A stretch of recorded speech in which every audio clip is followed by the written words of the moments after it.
और partnership chapter में previous session में हम लोगों ने क्वेश्चन नंबर 44 तक किए थे और आज हम लोग शुरू करेंगे क्वेश्चन नंबर 45 से। सो कम टू क्वेश्चन नंबर 45 जो कि सीए इंस्टीट्यूट की स्टडी मटेरियल का क्वेश्चन है और ऐसा ही क्वेश्चन 45 47 जो है जो कि उन लोगों ने जनवरी 2021 में पूछे थे। ओके, जनवरी 20 वैसा ही क्वेश्चन है, सेम एडजस्टमेंट, 100% सेम एडजस्टमेंट, सिर्फ फिगर अलग होंगी और कुछ भी फर्क नहीं है, सेम एडजस्टमेंट, कुछ भी फर्क नहीं है। सो हम लोग शुरू करते हैं क्वेश्चन नंबर 45 से। The partnership agreement of a firm consisting of 3 partners, 3 partner थे A, B and C, who shares profit in proportion of 1/2, 1/4 and 1/4. It means 1/2, 1/4, 1/4. It means we can say 2/4, 1/4 or 1/4. So profit sharing ratio 2:1:1.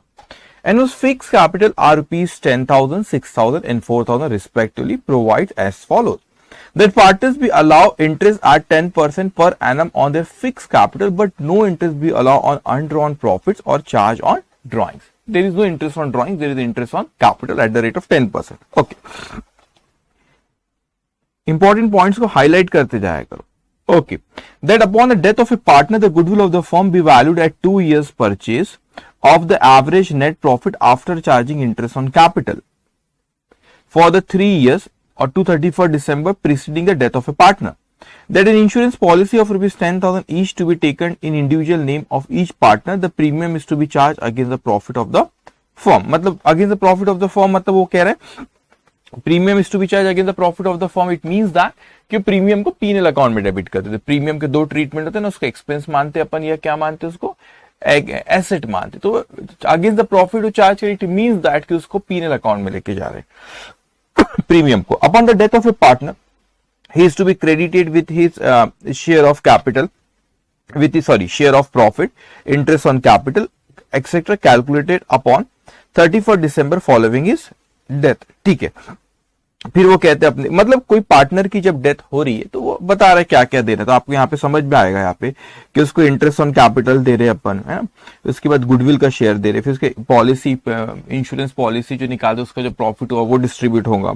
उसके बाद फिर यहाँ पे कहता आगे that the share of partnership policy and goodwill be credited to the deceased partner as on 31st December following his death. ठीक है, अब ए डाइड, अब वो 3 पार्टनर थे ए बी सी, तो उसमें एक ही डेथ हो गई। ठीक है, तो वो क्या कह रहे हैं आपको कि वो यहाँ पे जो चीजें देना 31st December को उसको एडजस्टमेंट करे। ठीक है, इवन तो डेथ कोई और डेट कोई होगी। यहाँ पे ए डाइड ऑन 30th September।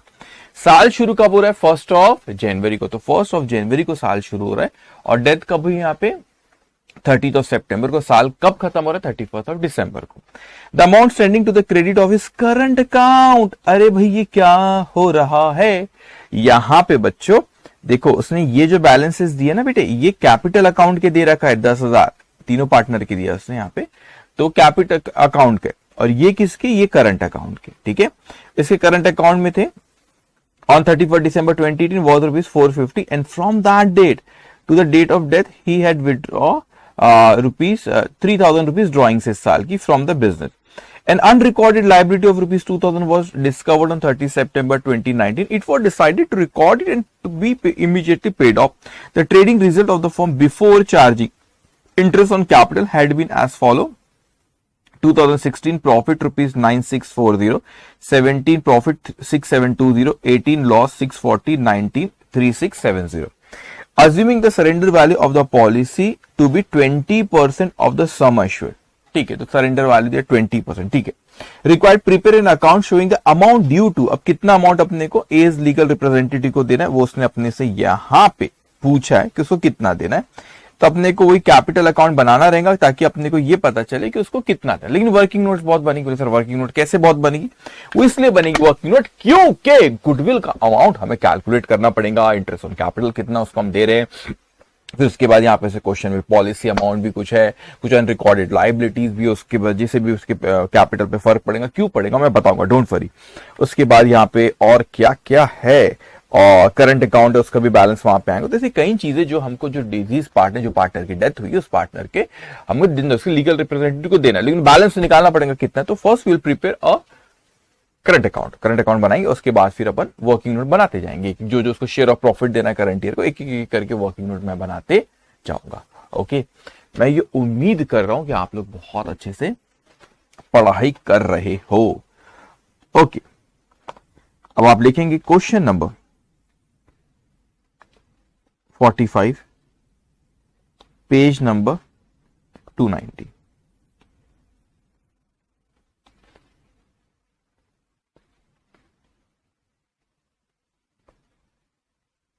लिखो आप यहां पे कौन है पार्टनर जिसकी डेथ हुई, ए से।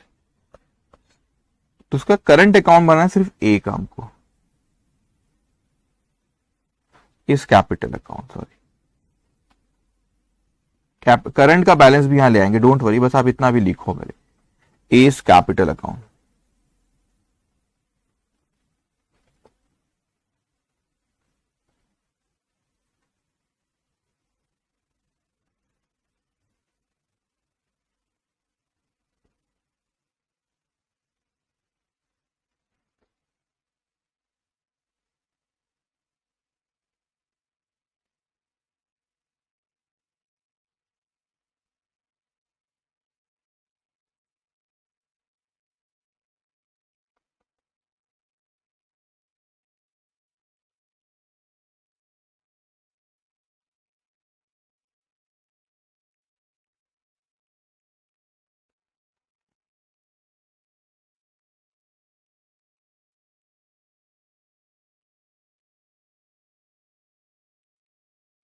ओके, इसको 6-7 लाइन का ड्रॉ करो, फिर अपन एक एक करके वर्किंग नोट बनाते जाएंगे।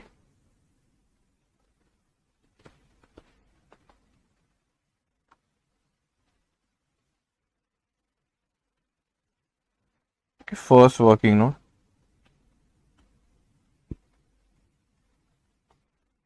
Valuation of goodwill.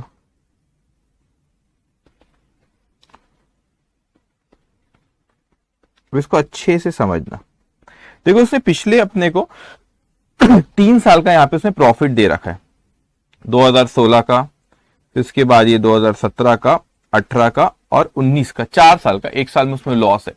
लेकिन जब अपन गुडविल की बात कर रहे हैं ना बेटा, यहाँ पे जब गुडविल के बारे में अपन बात कर रहे हैं यहाँ पे, तो वो क्या कह रहा है अपने को, that upon the death of a partner the goodwill of the firm to be valued at 2 years purchase after charging interest on capital for 3 years of the, पिछले 3 साल की प्रीसीडिंग, उसकी डेथ पिछले 3 साल की बोल रहा है, ठीक है।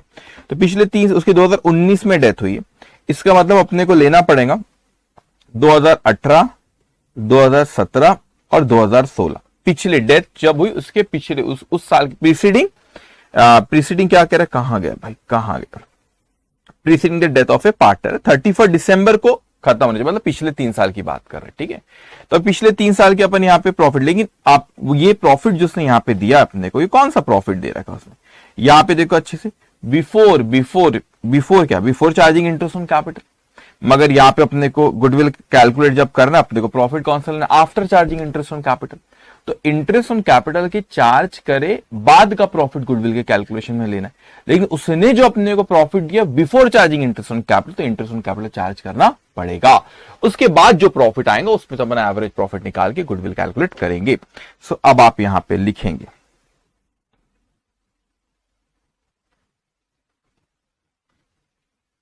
जैसे मैं ड्रॉ करा आप वैसे करेंगे, ठीक है। इसको ड्रॉ कर लो आप 6-7 लाइन को।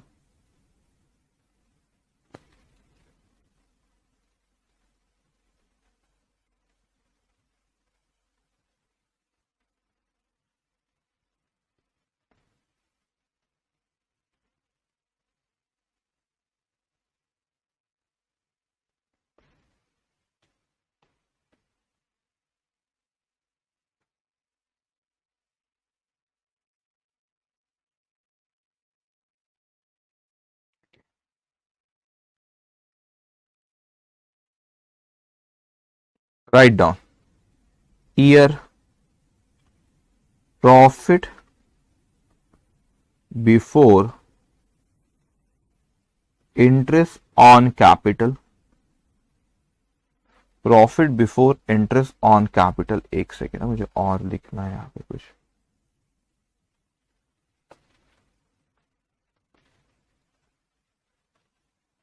Profit before interest on capital on fix capital के ऊपर उसने कहा फिक्स कैपिटल,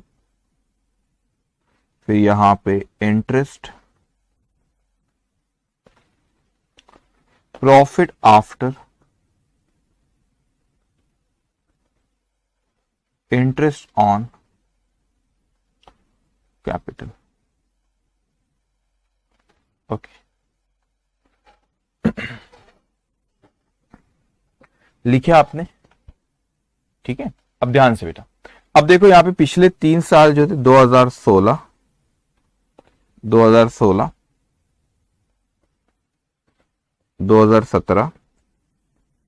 2018। अब यहां पे उसने दिया अपने को 9640 6720, तो नहीं पहले 2016 का ध्यान से, अच्छा 2016 का 9640 6720, और फिर आपको 2018 में लॉस था 640 का, तो उसको ब्रैकेट में लिखना 640 का लॉस था आपको, ठीक है। ये लॉस है 640 का, ध्यान से बेटा। अब उसने क्या बोला अपने को, इंटरेस्ट ऑन कैपिटल उसने अपने से यहां पे कहा कि इंटरेस्ट ऑन, ये जो आपको profit is before charging interest on capital, तो यहाँ पे इंटरेस्ट ऑन कैपिटल 10% उसने कहा किसके ऊपर चार्ज करना, मेरे को फिक्स कैपिटल। तो फिक्स कैपिटल आप अगर यहाँ पे देखोगे 10,000, 6,000 और 4,000, तो 10, 6, 16 और 4 20,000, तो फिक्स कैपिटल बच्चे हुआ आपका 20,000 रुपए का, इसका 10%, तो वो होता है 2,000 रुपए, ठीक है, 2,000 रुपए। तो यहां पे इंटरेस्ट आ गया आपका, इंटरेस्ट ऑन कैपिटल 2,000 रुपए हर साल का। तो ये 2,000 रुपए कैसे आया, समझ में आया ना आपको। 10,000 प्लस 6,000 प्लस 4,000 मल्टीप्लाई बाय 10%, ये आया 2,000।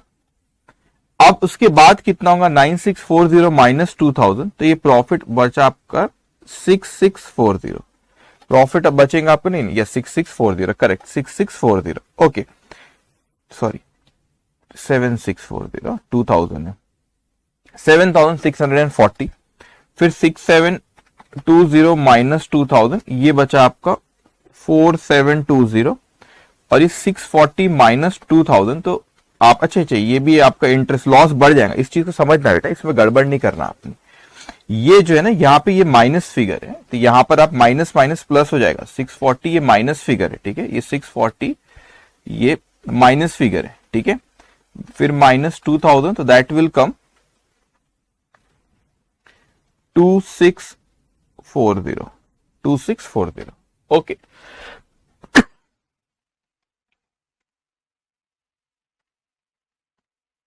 लिखे आपने इतना, इस चीज को डोंट गेट कंफ्यूज हियर, देखो आप इस चीज को समझ नहीं रहे, यहां पे ये 9640 ना आपके समझने के लिए मैं लिख दे रहा हूं, ये जो था आपका प्रॉफिट था, क्रेडिट बैलेंस था, आपने उसमें से एक्सपेंस हटाया, इंटरेस्ट ऑन कैपिटल, तो वो क्रेडिट बैलेंस वहां पे ये बचा।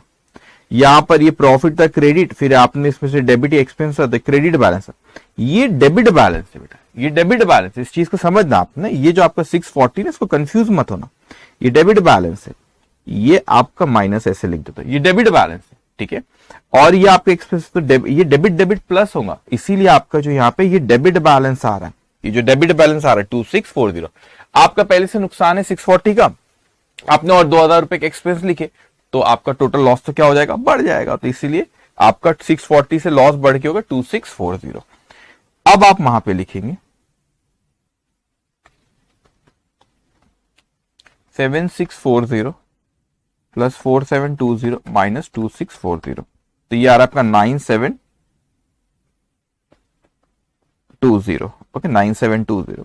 तो यहां पर अब एवरेज स्पेस कम ना जाए, ठीक है कोई नहीं, एवरेज आप कैलकुलेशन अगर करेंगे तो 9620 डिवाइडेड बाय 3, तो ये आ रहा है आपका 3240, 3240, फिर यहाँ पे गुड, अब ठीक है, मैंने नेक्स्ट यहां पे लिख लू, दिख रहा है आप लोगों को बस, ठीक है। अब यहां पर आप लिखेंगे, आपने लिखे goodwill add at 2 years purchase, 2 years purchase, okay, तो ये कितना होगा आपका 3240 मल्टीप्लाई बाय 2 6480, ये आ गया आपके गुडविल का अमाउंट। ये कैसे कैलकुलेट हुआ बेटा? 3240 मल्टीप्लाई बाय 2 ईयर्स परचेज। अब अपने को किसकी डेथ हुई? यहाँ पे ए की डेथ हुई, तो ए को अपने को देना, ए की डेथ हुई ना यहाँ पे, तो ए को देना है अपने को, तो ए का शेयर देखना पड़ेगा। तो ये तो पूरी गुडविल हो गई आपकी 6480, ये आपकी टोटल गुडविल हो गई। अपने को किसको देना है? अपने को ए को देना है ना, तो ए का शेयर कितना है यहाँ पे? अभी आपने देखे ये आपका 2:1:1 है, तो ए का 2/4, तो यहाँ पर स्पेस थोड़ा सा कम है, लेकिन मैं वहीं लिख लेता हूं, ठीक है, जस्ट 1 मिनट। यहां पे आप लिखो share of A in the goodwill,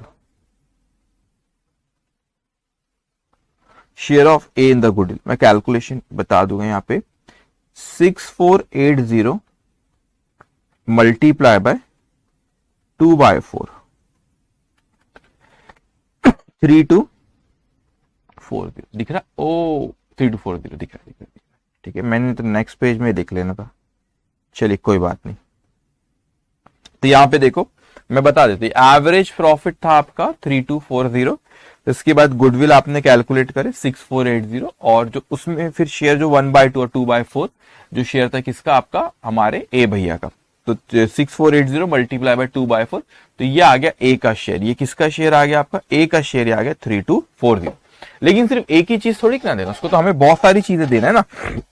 ये तो आपने एक ही लिखे अपने, अभी तो बहुत सारी शेयर ऑफ गुडविल है, तो एक एक करके अपन उसको कैलकुलेट करते जाते हैं कि क्या क्या देना। अब सेकंड अगर आप यहां पर देखोगे ना, तो यहां पर उसने बात किया है एक उसको इंटरेस्ट ऑन कैपिटल डायरेक्ट में कैलकुलेट, उसमें कुछ है नहीं ना। ए को जब देंगे अपन 10,000 का 10%, दैट विल कम 1000, ठीक है। एक सेकेंड, अब देखो एक एक करके उसके बाद बात करते हैं, डायरेक्ट वहीं पे लिख लेंगे कैपिटल अकाउंट में वो। तो अब सी पॉइंट कहता है that an insurance policy of rupees 10,000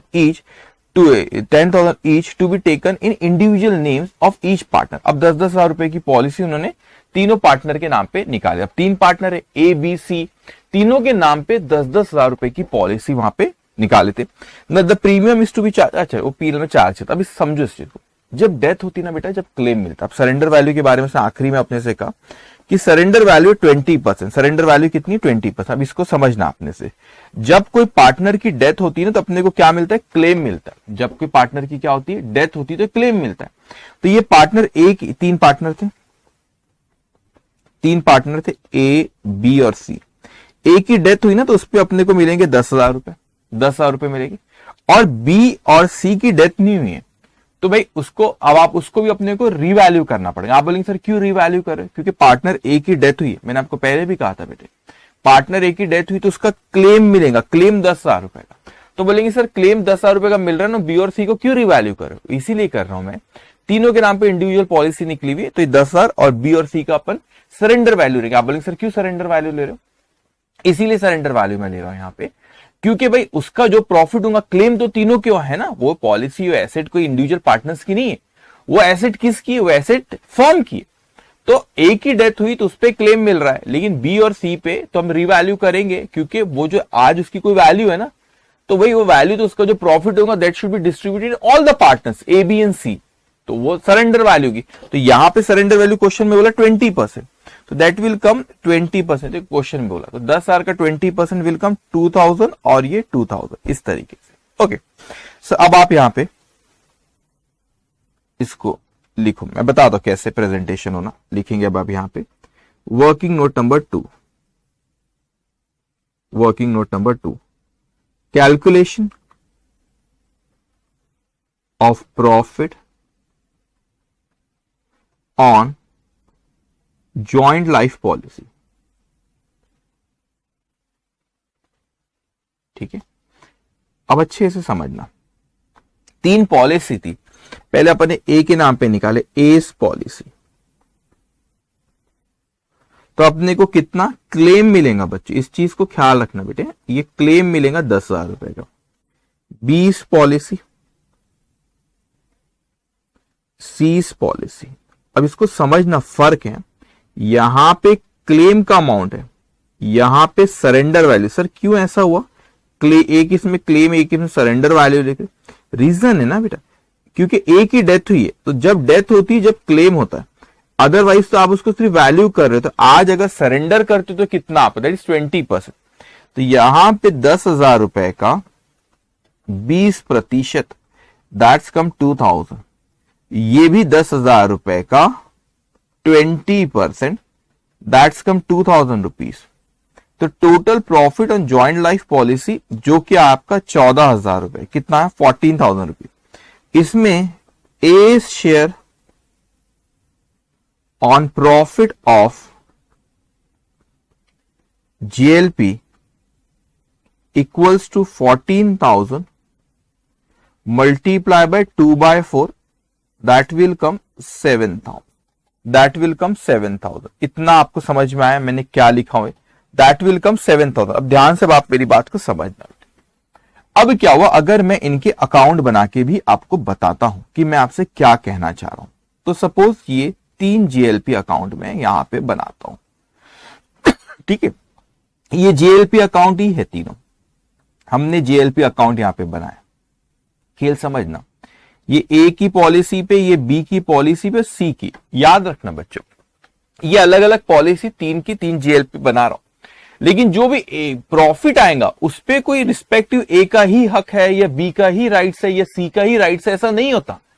वो प्रॉफिट पे तीनों पार्टनर्स का हक होता। अब समझना बेटे, पहले जब भी प्रीमियम पे कर रहे थे वो कहां पे चार्ज कर रहे थे, जब भी प्रीमियम पास में पे कर रहे थे, तो जब भी प्रीमियम वो पास में पे कर रहे थे वो चार्ज कर रहे थे प्रॉफिट एंड लॉस अकाउंट में। कहां चार्ज कर रहे थे, पीएनएल अकाउंट में वो लोग इसको चार्ज कर रहे थे बेटे। अब क्या हुआ यहां पे, अब उनको पॉलिसी, अब यहां पे उन्हें, यहां पर अगर अपन बात करें तो यहां पर अब क्या हो रहा है, यहां पे उसको क्लेम मिल रहा है। तो यहां पे ओपनिंग बैलेंस अगर मैं बोलूं, ओपनिंग बैलेंस तो कुछ भी नहीं था क्योंकि चार्ज ही नहीं था, वो पीएनएल में चार्ज कर रहे। अब क्लेम मिला तो bank account debit to GLP. तो यहां पर इनको या इंश्योरेंस कंपनी बोलो या बैंक बोलो, जो भी बोलो, ये इनको आया कितना, 10,000 रुपए, ठीक है। अब 10,000 रुपए जब इनको आ रहा है यहां पे, तो यहां पे जो ये प्रॉफिट आएगा ना 10,000 रुपए का, ये जो प्रॉफिट आ रहा है, इस प्रॉफिट पे तीनों का हक है। किसका हक है बेटा, तीनों का हक है। तो ये तीनों का हक है, मतलब ए, बी और सी। तो ए, बी और सी, ए को कितना मिलेगा है, उसका 2/4 है। तो ये 5,000 रुपए यहां पे आए। इस खेल को आप अच्छे से समझना बेटा। अब यहां पे जीएलपी में, यहां पे ओपनिंग बैलेंस तो यहां कुछ नहीं था, लेकिन अभी क्लोजिंग बैलेंस, यहां पे ओपनिंग बैलेंस तो कुछ नहीं था, लेकिन ये क्लोजिंग बैलेंस की बात करो, दैट इज 20% उसने बोला। तो 10,000 रुपए की पॉलिसी, तो ये 2,000 रुपए, ये 2,000 रुपए। अब यहां पे जो ये प्रॉफिट आया ना 2,000 रुपए, ये 2,000 पे ऐसा नहीं कि सिर्फ बी का ही हक है और सी का ही हक है, नहीं, इस पे भी सेम ए, बी और सी तीनों का हक है। तो अभी अपन ए की बात कर रहे हैं बेटा, क्योंकि अपने को ए से ही लेना देना, उसकी डेथ हुई है। तो उसका 2/4 अगर मैं 2,000 का करूं तो that will come 1,000, year it will come 1,000। अब आप इस खेल को समझो, यहां पे देखो, इस प्रॉफिट में ए का जो हक था 5,000, इस प्रॉफिट पे जो ए का जो हक था 1,000, और इस प्रॉफिट पे ए का जो राइट था दैट इज वो कितना, 1,000। तो 5, 1 और 1 कितना हुआ, 7। ऐसा सोचा करो, मेरे को कोई जरूरत नहीं थी अकाउंट बनाने की, तो फिर क्यों बनाए सर, इसलिए बनाया कि आपको अच्छे से पॉइंट समझ में आए, ठीक है। अकाउंट से ऐसे ही सीखना चाहिए, ये तो बच्चों का खेल है, ठीक है। अकाउंट से ऐसे सीखना चाहिए, इससे अंडरस्टैंडिंग लेवल आपका बढ़ेगा। चलिए, अब हमने ये भी कैलकुलेट करे, जो जीएलपी का प्रॉफिट देना था वो भी कैलकुलेट करे, ठीक है। उसके बाद तीसरी चीज जो अपने को अब वहां पे उसने कहा है, upon the death of a partner he is to be credited with his share of profit. है तो शेयर ऑफ प्रॉफिट देना, इंटरेस्ट ऑन कैपिटल अपन calculate, share of profit calculated up to 31 December following his death. अब वो कहता है कि interest on capital जो आप दोगे या शेयर ऑफ प्रॉफिट दोगे वो पूरे साल का देना। अब इसको समझना, तो यहां पे इसको समझना, साल शुरू होता है 1 जनवरी 2019, खत्म होता है 31 दिसंबर 2019, और वो एक की डेथ हुई यहां पे 30 सितंबर 2019 को। तो यहां पे उसकी डेथ हुई 30 सितंबर 2019 को, यहां पे डेथ हुई। तो वो क्या कहता है आपको कि 1 जनवरी 2019 को शुरू होता है, 31 दिसंबर 2019 को खत्म होता है। उसकी डेथ होती है एक ही यहां पे 30 सितंबर 2019 को, उसकी यहां पे डेथ होती है 30 सितंबर 2019 को। वैसे तो देखा जाए तो इंटरेस्ट ऑन कैपिटल वो बोल रहा है, तो हमने यहीं तक देना चाहिए, यहां तक के। और प्रॉफिट, शेयर ऑफ प्रॉफिट भी आपने 30 सितंबर तक ही देना चाहिए। लेकिन क्वेश्चन में कहता है ना ना ना ना ना, क्वेश्चन में स्पेसिफिकली बोला है बेटे, स्पेसिफिकली बोला है कि ये यहां पे नहीं, ये बाद के पीरियड का भी अपने को इंटरेस्ट ऑन कैपिटल और वो अपने को प्रॉफिट को देना है। ठीक है, सो मैं लिख लेता हूं यहां पे third working note, share in profit for 2019। अब उसके प्रॉफिट के बारे में 2019 का प्रॉफिट उसने दिया है, कितना दिया है? 3670। लेकिन ये profit before charging interest on capital, interest on capital charge करना पड़ेगा, अब इसको समझना। अब यहां पे जब आप कैलकुलेट कर रहे हो, लिखेंगे आप यहां पे profit for the year, profit for the year 3670 less interest on capital, interest on capital पूरे पार्टनर्स के इंटरेस्ट ऑन कैपिटल, जो कि 20,000 रुपए का 10%। 20,000 कैसे है समझा ना, वो 10, 6 और वो 4 था। ठीक है, फिक्स कैपिटल है, तो ये आ रहा है 2,000 रुपए। तो आपका जो यहां पे ये आ रहा है आपका 1670। अब इज शेयर इन प्रॉफिट 1670 ने 2/4, सॉरी 2/4, 2/12। अब आपके ना, एक second, I am really sorry, वो ईयर्स मेरे दिमाग में चल रहा था इसलिए 2/12 लिखा, 2/4 ये शेयर ऑफ प्रॉफिट। अब मैं यहां पे लिख रहा हूं 12/12 लिखने की जरूरत नहीं थी, लेकिन मैंने इंटेंशनली लिख दिया यहां पे। क्यों? क्योंकि ये स्पेसिफिकली क्वेश्चन में बोला है। क्या बोला स्पेसिफिकली क्वेश्चन में उसने आपसे? उसने कहा है कंसीडर फॉर होल ईयर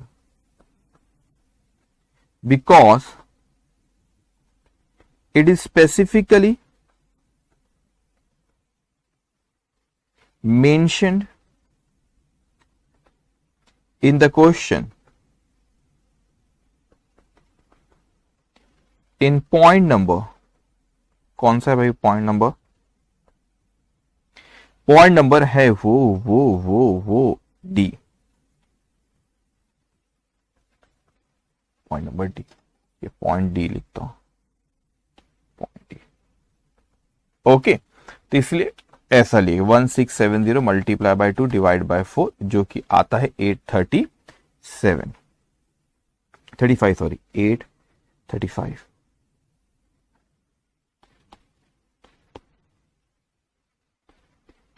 वैसे जरूरत तो है नहीं, लेकिन तो भी मैं वो लिख देता हूं यहां पे, इंटरेस्ट ऑन कैपिटल जो अपने को देना है, इंटरेस्ट ऑन कैपिटल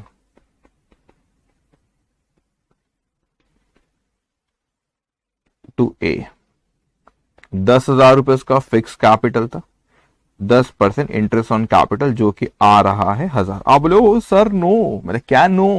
बोले नहीं नहीं सर, आपने तो पूरे साल का ले लिया, उसकी डेथ हो गई थी। मैंने कब डेथ हुई थी उसकी? तो उसकी डेथ 30 सितंबर को ही। तो सेम पॉइंट स्पेसिफिकली उसने पूरे साल का दोनों के लिए बोला था, प्रॉफिट फॉर ईयर, प्रॉफिट और इस साल का जो दे रहे और दैट इंटरेस्ट ऑन कैपिटल पूरे साल का अपने को देना है। ठीक है, अब यहां पे point number second, that the share of profit policy goodwill be credit as 31 December. ठीक है, 31 दिसंबर को एक की डेथ हो गई। अच्छा, करंट अकाउंट के बारे में मैं आपको एक्सप्लेन कर दूंगा, ड्रॉइंग्स ये क्या है, ड्रॉइंग्स और करंट अकाउंट इसके बारे में बात करता हूँ, और अनरिकॉर्डेड लायबिलिटी, दो चीज है, इसके बारे में भी मैं बात करूंगा जब मैं कैपिटल अकाउंट बनाऊंगा। दोनों के दो पॉइंट जो मैंने यहाँ पे एरो दिया उसके बारे में बात करता हूँ। अब देखो उसके यहाँ पे अपन यहाँ पे कैपिटल अकाउंट बनाए। अभी फिक्स कैपिटल अगर आप यहां पे देखो तो बच्चों कितना इसका फिक्स कैपिटल, एक ही बात करना है अपने को, 10,000 रुपए। तो आप यहां पे लिखो, इस साल के शुरुआत में था उसका 1 जनवरी 2019 को। ठीक है, बाय बैलेंस ब्रॉड डाउन 10,000 रुपए, बाय बैलेंस ब्रॉड डाउन 10,000 रुपए। ठीक है, अब उसको अपन ने बहुत सारी चीजें वहां पे दिए। अब पहले आपने देखे working note number, share of goodwill 3240।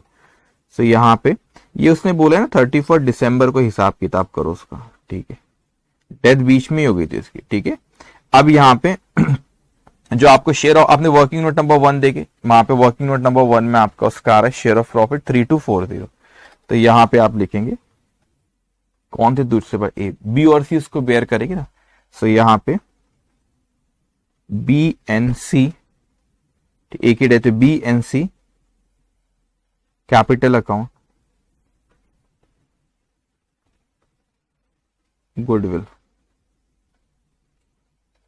Working note number 1 3240। Working note number 1 था, वर्किंग नंबर 2 है 7,000 रुपए जीएलपी अकाउंट, ठीक है। बाय शेयर इन, ये प्रॉफिट ऑन जीएलपी लिखो,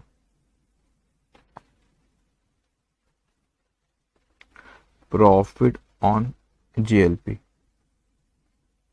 working note number 2 7,000 by working note number 3 इसका शेयर ऑफ प्रॉफिट कितना आपका 835 by profit and loss suspense account, working note number 3 835 bye interest on capital, working note number 4 1,000 रुपए। Okay, अब यहां पे जो 30 सितंबर, इसको समझ, 30 सितंबर को उसकी डेथ हुई है। अब इसको समझना, अब देखो यहां पे करंट अकाउंट, उसकी करंट अकाउंट के बारे में भी अपने को कुछ उसने क्वेश्चन में दिया, इसको अच्छे समझना है, कुछ भी नहीं, ये तो बच्चों का खेल है, ठीक है। ये आपने करंट अकाउंट है सपोज, ठीक है।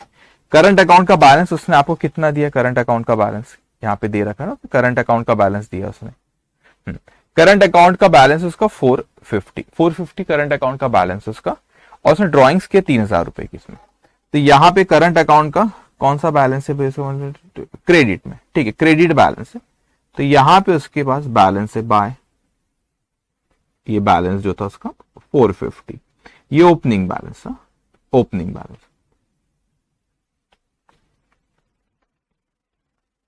ड्रॉइंग से तो यहां पे उसके कैपिटल, ये एडजस्टमेंट इसमें करे, ड्रॉइंग्स कितना, ड्रॉइंग्स के उसने 3,000 रुपए। तो उसके बाद यहां पे जो बैलेंस आ रहा है आपका 3,450 ओपनिंग बैलेंस था, ये डेबिट बैलेंस आ रहा है 2,550।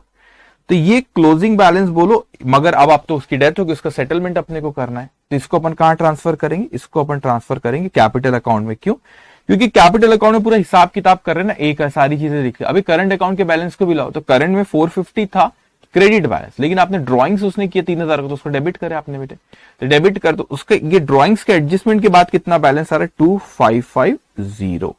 तो अब उसको सेटलमेंट कर रहे, अब उसकी क्या हो गई, डेथ हो गई, तो उसको सेटलमेंट कर रहे ना अपन, तो उसको जो लेना देना सब हिसाब किताब को, तो उसको करंट अकाउंट के बैलेंस को भी अपन यहाँ पे कैपिटल अकाउंट में डालेंगे। तो ये आ गया आपका 2, क्या नाम है उसका, एस करंट अकाउंट।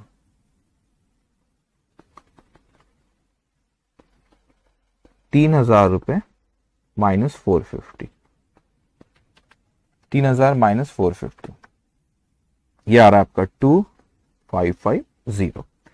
अब 31 दिसंबर को उससे बाकी अपने को जो सेटलमेंट्स करने पड़ रहा है, तो 2019 की बात है। अब ये जो चीज मैं लिख रहा हूं, एक profit and loss adjustment account, और मैं ब्रैकेट में लिखता हूं अनरिकॉर्डेड लायबिलिटी। अब आप बोले सर ये क्या चीज है, बताओ बताओ, अनरिकॉर्डेड लायबिलिटी ये क्या है? ठीक है, ध्यान से बात, मेरी बात सुनिए। अब देखो यहां पे क्या हुआ, यहां पे यहां पे अगर आप देखोगे तो एक अनरिकॉर्डेड लायबिलिटी थी 2,000 रुपए की। अनरिकॉर्ड मतलब कोई लायबिलिटी पहले क्यों होंगे, आपने सपोज कोई परचेस करोगे कोई चीज, तो आपने उसको लिखे नहीं 2,000 रुपए का। तो ये एग्जाम्पल, ये परचेस कोई और भी हो सकता है, एक्सपेंसेस भी कोई आउटस्टैंडिंग हो सकते हैं। अनरिकॉर्डेड लायबिलिटी थी 2,000 रुपए की, और जो कि पता लगी, कब पता लगी हम लोग को, 30 सितंबर 2019 को। जब इसकी डेथ हुई, वो अनरिकॉर्डेड लाइबिलिटी थी कि यार हमने कोई लाइबिलिटी थी, वो लाइबिलिटी को हमने लिखे नहीं थे, 2000 रुपए की। It was decided to record it and be immediately paid off. अब अगर मैं इसको यहां पे समझाता हूं, मैंने कहा यहां पे कि मैं एक अकाउंट बनाता हूं पीनल एडजस्टमेंट, समझना इसको। अब मैंने कहा अनरिकॉर्डेड लाइबिलिटी तो एंट्री पास करेंगे, कोई भी लाइबिलिटी हो सकती है, कोई भी जो एक्सपेंस है जो आउटस्टैंडिंग हो, सैलरी हो सकता है, वेजेस, परचेस, जो भी हो, तो एक्सपेंस अकाउंट डेबिट और you can say penal adjustment account debit to outstanding liability. तो यहां पर मैंने लिखा उस आउटस्टैंडिंग लाइबिलिटी को, outstanding liability, penal adjustment to outstanding liability कितने की? 6000, 6000 नहीं 2000, 2000 रुपए, 2000, ठीक है। अभी एंट्री क्या पास किया? पीनल, कोई भी आप, अरे आउटस्टैंडिंग एंट्री पास करो, अरे आप ही को बोल रहा हूं फाइनल अकाउंट पढ़े ना, पढ़े नहीं पढ़े आपने बेटे? आपने क्या करते थे, कोई आउटस्टैंडिंग की सैलरी अकाउंट है, outstanding salary, wages to outstanding wages है ना, परचेज टू क्रेडिटर अकाउंट, तो क्रेडिटर लाइबिलिटी की आप एंट्री पास करें, को आउटस्टैंडिंग एक्सपेंसेस की, अभी आपने एंट्री पास करें। अब क्या हो भाई साहब, ये इस यहां पे जो ये बैलेंस आपका आ रहा है 2000 रुपए का, तो ये तो प्रॉफिट पे फर्क पड़ेगा ना, मेरा प्रॉफिट कम होगा। तो ये जो आपका 2000 रुपए का बैलेंस आ रहा है, ये तो तीनों बेयर करेंगे यहां पे, ए, बी और सी ना। क्यों? क्योंकि आपने कोई एक्सपेंस था वो पीएनएल में डेबिट नहीं करे आपने, ट्रेडिंग पीएनएल में डेबिट नहीं हो, तो प्रॉफिट पे आप, जब आपका प्रॉफिट ज्यादा होगा, प्रॉफिट को आप कम करना पड़ेगा अपने को। तो ये आपका 2:1 है, 2000, ये 500 और ये 500, तो ये जो है आपका ये अमाउंट, इसको तो बेयर करना पड़ेगा ना, इसको तो बेयर करना पड़ेगा ना यहाँ पे। तो अब क्यों? क्योंकि आप खुद सोचो बेटा, थोड़ा सा दिमाग लगाना भी, इसको ना खुला रखना, दिमाग लगाना भी। अगर मैं आपसे कहता हूं कि कोई एक्सपेंसेस था जो कि आपने पहले नहीं लिखे, ठीक है, मैं आपसे कह रहा हूं कोई एक्सपेंसेस था जो कि पहले मैंने नहीं लिखा। अब मैं कहता हूं कि एक्सपेंसेस जो था पहले मैंने अगर उसको नहीं लिखा भी, तो क्या चीज हो रही है यहाँ पे? एक्सपेंसेस था जो मैंने पहले मैंने जिसको नहीं लिखा, तो अब मैं उसको लिखता हूं, तो मेरा पहले भैया आपने एक्सपेंस को कोई नहीं लिखी, तो प्रॉफिट आपका ज्यादा आया होगा ना, आया होगा कि नहीं आएगा? अगर कोई आप खर्चा नहीं लिखते हो तो प्रॉफिट ज्यादा आया होगा। अब उस प्रॉफिट को कम करो, क्योंकि खर्चा पता चला, अब आप लिखोगे उसको एक्सपेंस और आउटस्टैंडिंग एक्सपेंस, अब आप लिखोगे तो भाई प्रॉफिट कम होगा। तो प्रॉफिट किसको जाता है? ओनर को। ओनर कौन है? पार्टनर्स है। तो पार्टनर्स को जाता है प्रॉफिट, लेकिन प्रॉफिट अभी अपने को कम करना है, क्योंकि पहले आपने एक्सपेंस नहीं लिखे तो प्रॉफिट पहले ज्यादा दे दिया आपने, तो प्रॉफिट कम करना है, मतलब इनके कैपिटल को कम करना है ना। तो आपको अकाउंट बना के मिलेगा। तो ये जो 1000 रुपए जो 2000 है, तो पूरा का पूरा अपन ए को नहीं बोलेंगे तुम बेयर करो, ए 2:1 उनका प्रॉफिट शेयरिंग रेशियो, तो उस रेशियो में वो लोग बेयर करेंगे। तो यहां पे ये इस तरीके से आपका आया 1000 रुपीज, 1000 रुपीज। ओके, अब अपने को क्या करना है? बैलेंस इसका निकालना रहेगा। जो बैलेंस रहेगा वो ए भैया जिनकी डेथ हो गई, उनके एग्जीक्यूटर को बैलेंस अपने को ट्रांसफर करना रहेगा। सो आप टोटल करो, यही तो पूछा इसने क्वेश्चन में आपसे।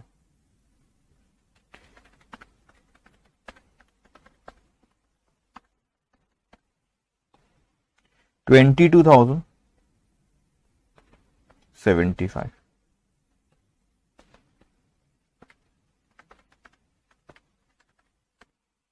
18,525 to balance transferred to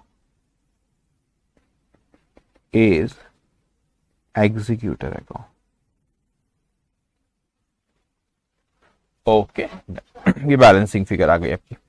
तो क्वेश्चन हमारा यहां पे खत्म होता है। एक चीज ख्याल रखना बेटे, ये गलती से क्वेश्चन नंबर 47 आपका यहां पे आ गया क्लास में, जो कि सेम ये जो मैंने अभी सॉल्व किया इंस्टीट्यूट के मटेरियल का क्वेश्चन। यहाँ पे जो है आपका जनवरी 21 के अटेम्प्ट में भी सी इंस्टीट्यूट ने हमारी ये क्वेश्चन एग्जामिनेशन में पूछे थे। जितने क्वेश्चन मैंने कराया और जो होमवर्क उत्तर करके चले जाना एग्जाम में, प्रैक्टिस उसकी अच्छे से करना, इंपॉर्टेंट चैप्टर है और कॉन्फिडेंटली जाना, इसी में से आएंगे क्वेश्चन, ठीक है। अब बेटे ये होमवर्क रहेगा, गलती से यहाँ पे आ गया, तो इसका सोल्यूशन भी कहाँ पे, जो आपको पीडीएफ शेयर करी जाती है ना होमवर्क की, उसमें सबसे आखिरी में स्क्रॉल करना, सबसे आखिरी में नीचे में देखो तो वहां पे हेडिंग दी रहेगी क्लास क्वेश्चन 47 ही, और पहले भी आई थिंक कुछ दिया था, तो वहां पे आपको मिल जाएगा, ठीक है।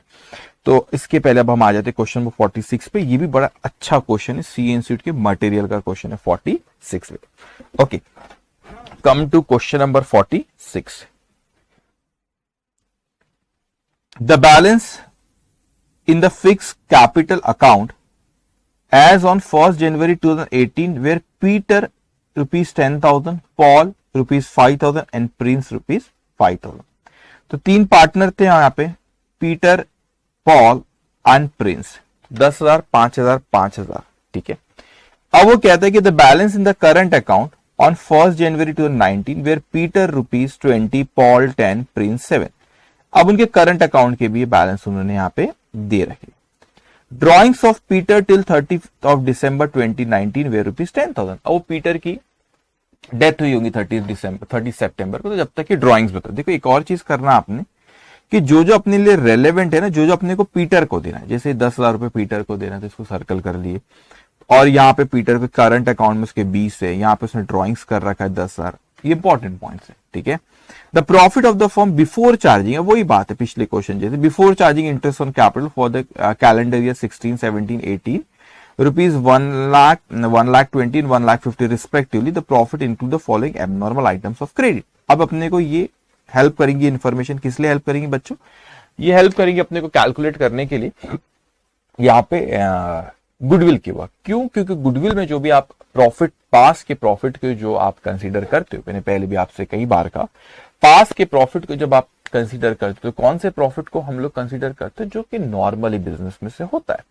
तो उसने जो आपको पिछले 3 साल के प्रॉफिट दिए यहाँ पे 1 लाख, 1,20,000 और 1,50,000, ये जो प्रॉफिट है उसमें कुछ ऐसे प्रॉफिट हो जो कि रेगुलर नेचर पे नहीं होता। For example profit on sale of asset, कोई एसेट अपन बेचते क्या रेगुलरली? नहीं।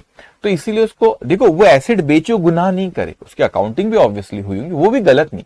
मैं सिर्फ यहाँ पे बात करूं, जब मैं गुडविल का कैलकुलेशन करूंगा तो मैं उसी प्रॉफिट को कंसीडर करूंगा जो नॉर्मली बिजनेस में होते हैं। नॉर्मली बिजनेस में क्या होते हैं? हमारे होते।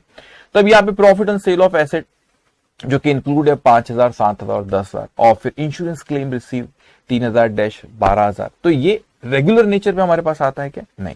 तो हम गुडविल के कैलकुलेशन में इस तरह के, इस नेचर के आइटम को, इस तरह के जो हमारे एबनॉर्मल आइटम्स होते हैं जो रेगुलरली बिजनेस में नहीं होते, उसको हम कंसीडर नहीं करते। अब यहां पे आगे हमसे कहता हो, okay, the firm had taken out a joint life policy for rupees 1 lakh. अच्छा, उन्होंने एक जॉइंट लाइफ पॉलिसी 1 लाख रुपए की निकाले, मतलब तीनों पार्टनर पे, पीटर, पॉल और प्रिंस के ऊपर 1 लाख रुपए की joint policy. Besides, the partners had severally insured their life for rupees 50,000 each. अब इसको समझना है। एक तो थी जॉइंट लाइफ पॉलिसी, मतलब सबकी मिला के उन्होंने ली 1 लाख रुपए की उसकी अमाउंट थी, ठीक है। दूसरा, उन्होंने इंडिविजुअली भी निकाले थे, सेवरली मतलब इंडिविजुअली उसको निकाले थे, एक पार्टनर की 50,000 रुपए की पॉलिसी। तो 2 पॉलिसी, एक सारे पार्टनर्स की जॉइंट लाइफ पॉलिसी निकाल रखा है बेटे, और मतलब किसी एक की भी डेथ हुई तो अपन वो क्लेम कर लेंगे, that is joint life policy. और सेवरली मतलब इंडिविजुअली निकाले, ठीक है, एक की 50-50 की, मतलब वो 1 लाख और 50-50 3 की 1.5 लाख हो। The premium in respect thereof being charge to profit and loss account, to the profit and loss account, the surrender value of the policy way 30% of the face value. तो याद रखना, जब कोई पार्टनर की डेथ होती है तो उसकी पॉलिसी के अमाउंट का क्लेम होता है, और जो दूसरे पार्टनर है तो उसको सरेंडर वैल्यू पे हम रीवैल्यू करते हैं, क्योंकि रीवैल्यू पे भी जो प्रॉफिट होता है ऑब्वियसली वो सारे पार्टनर्स को जाना चाहिए। तो जब कोई पार्टनर की डेथ होती है वो तो जा रहा है, जैसे रिटायरमेंट के वक्त गया था, डेथ हुई तो पार्टनर चला गया, उसके एग्जीक्यूटर को जब हम लोग पैसा देंगे तो उसमें हमको ये जैसी कोई दूसरी एसेट होती वैसे ही कोई पार्टनर की डेथ नहीं, यहाँ पे जो भी पार्टनर की डेथ, डेथ के बारे में भी लिखा हुआ था, एनीवेज जो भी पार्टनर की डेथ नहीं हुई उनकी जॉइंट लाइफ पॉलिसी को भी हम रीवैल्यू करते हुए, रीवैल्यू हम लोग इसीलिए करते बेटा ताकि हम लोगों को क्या पता चल पाए यहाँ पे कि प्रॉफिट या लॉस जो भी हुआ उस पॉलिसी, जैसे दूसरे एसेट को रीवैल्यू करते बस उसी तरह, ताकि क्योंकि सारे पार्टनर्स को उसका बेनिफिट देना हमको इसीलिए, ठीक है। तो वो किस पे कर रहा था? सरेंडर वाले। क्लेम कब आता है बच्चे? क्लेम आता है जब किसी की डेथ होती है। तो यहाँ पे जैसे इसकी डेथ हुई, जो मेरे को ख्याल है पीटर की, अब लेकिन सर पढ़ तो लो, पीटर की डेथ को करवा दिया आपने, जिसकी भी डेथ हुई उसका अमाउंट का क्लेम मिलेगा और बचे हुए का क्या मिलेगा बेटे अपने को? सरेंडर वैल्यू पे रीवैल्यू करेगी, ठीक है। आगे देखते हैं। On 30th of June 2019, the firm received a notice from insurance company that the insurance premium with respect to the fire policy had been undercharged to the extent of rupees 6,000 in the year 2018. अब समझना, हमको जून 2019 में notice आया कि हमने कोई fire policy निकाली थी, जॉइंट लाइफ पॉलिसी नहीं है, कोई दूसरी पॉलिसी निकाली थी। बिजनेस में आप बहुत अलग अलग तरह की इंश्योरेंस निकालते, स्टॉक का भी इंश्योरेंस निकाल के रखते हैं। ओके, तो अब हमने पॉलिसी निकाली जो कि 6,000 रुपए जो थे उन्होंने गलती से कम चार्ज करे, तो अभी अपने को चार्ज करे 2018 का बिल था जो कि 2019 में उन्होंने बताया। तो उसने क्यों बदला है? अभी अपने को अनरिकॉर्डेड लायबिलिटी थी ना, ठीक है नहीं थी, हाँ बस वैसे है यहाँ पे, इसको भी अपने को करना पड़ेगा, जैसे पिछले क्वेश्चन में अपने देखे। And the firm has to pay immediately. The revaluation of the asset indicates an upward revision in the value of asset to the extent of rupees 20,000. 20,000 रुपए से उसका अपवर्ड रिवैल्यूएशन कर रहा है एसेट्स को। उसने इंडिविजुअली नाम नहीं दिया कि मशीनरी को इतने से बढ़ाओ, फर्नीचर को इतने से बढ़ाओ, उसने बोला भाई 20,000 से बढ़ा लेना, ठीक है, रिवैल्यू, ठीक है। Prepare an account showing the amount due to the Peter's legal representative, ठीक है। अब ठीक है, अपन उसका लीगल रिप्रेजेंटेटिव उसका एक अकाउंट बना लेंगे यहाँ पे। आप चाहो तो कैपिटल अकाउंट भी बना सकते हो, उसमें करंट का बैलेंस अपन वहां ट्रांसफर करेंगे, या आप चाहो तो उसका एज ए वर्किंग नोट भी बना सकते हो। एक executor, legal executor, legal Peter legal representative एक अकाउंट बना लेंगे, एग्जीक्यूटर अकाउंट, जो करंट अकाउंट का बैलेंस भी वहीं पे ला लेना और कैपिटल अकाउंट का बैलेंस भी वहीं ला लेना, तो बैलेंसिंग फिगर बराबर आ जाएगी कि उसके लीगल रिप्रेजेंटेटिव को अपने को कितना देना है 30 सितंबर को। तो शुरू करें बच्चों। ओके, अब आप यहां पे लिखो क्वेश्चन नंबर 40, कौन सा है? 46।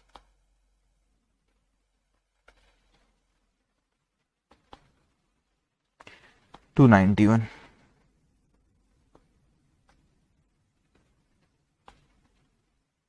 ओके, पीटर्स एग्जीक्यूटर अकाउंट, इसको आप ड्रॉ करो 3-4 लाइन का।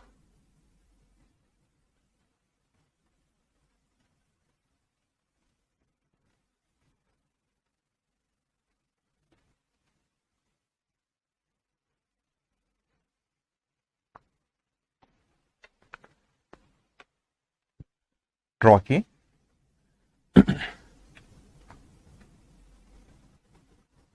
अरे किए नहीं किए? किए ना, ठीक है। अब सुनो, अब इसको ना मैं कैपिटल अकाउंट भी बना सकता था, करंट का बैलेंस कैपिटल में लाता और कैपिटल का बैलेंस एग्जीक्यूटर में, बात एक ही है, तो उसको वो फिक्र मत करना। मैं अभी capital account, current account working note में बना लूंगा, उनके बैलेंस यहीं पे आएंगे, ठीक है, उसको फिक्र मत करना। अब अपन ऐसी बात शुरू करना है कि अपने को क्या क्या देना है। पीटर भैया की डेथ हो गई, अब पीटर भैया की डेथ हो गई बेचारों की, तो अपने को क्या क्या देना है, तो उसके ऊपर अपन एक एक करके वर्किंग नोट बनाते जाएंगे।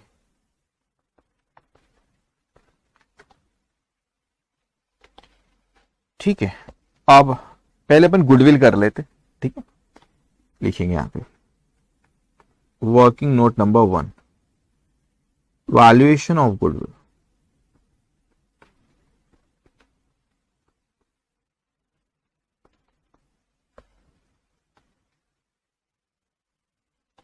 Okay, valuation of goodwill. Okay, अब यहां पे 2016, 2017 और 2018। अब यहां पे प्रॉफिट दिया कितना उसने? 1,00,000, 1,20,000 और 1,50,000। उसमें कुछ एडजस्टमेंट अपने को भी करना रहेगा। सो आप यहां पे लिखेंगे profit as per profit and loss account जो उसने अपने को दिया है, 1,00,000, 1,20,000 और 1,50,000 ये प्रॉफिट दे रखा है। अब ये जो प्रॉफिट दिया ना, वर्डिंग्स बड़े अच्छे से, बड़े चौकन्ना होके अपने को ना वर्डिंग्स को पढ़ना पड़ता है बेटा। देखो यहाँ पे they use the word before charging interest on capital. तो जब आप पढ़ते हो तो आपका ध्यान बहुत फोकस्ड वहां पे रहना चाहिए, एकदम फोकस्ड रहना चाहिए आप लोग। क्या अब क्यों before interest on capital, interest on capital minus करना पड़ेगा। अब इंटरेस्ट ऑन कैपिटल के बारे में उसने क्वेश्चन अपने से कहा है, क्या कहा इंटरेस्ट ऑन कैपिटल के बारे में उसने अपने से कहा है? अरे कहां छुपे हो?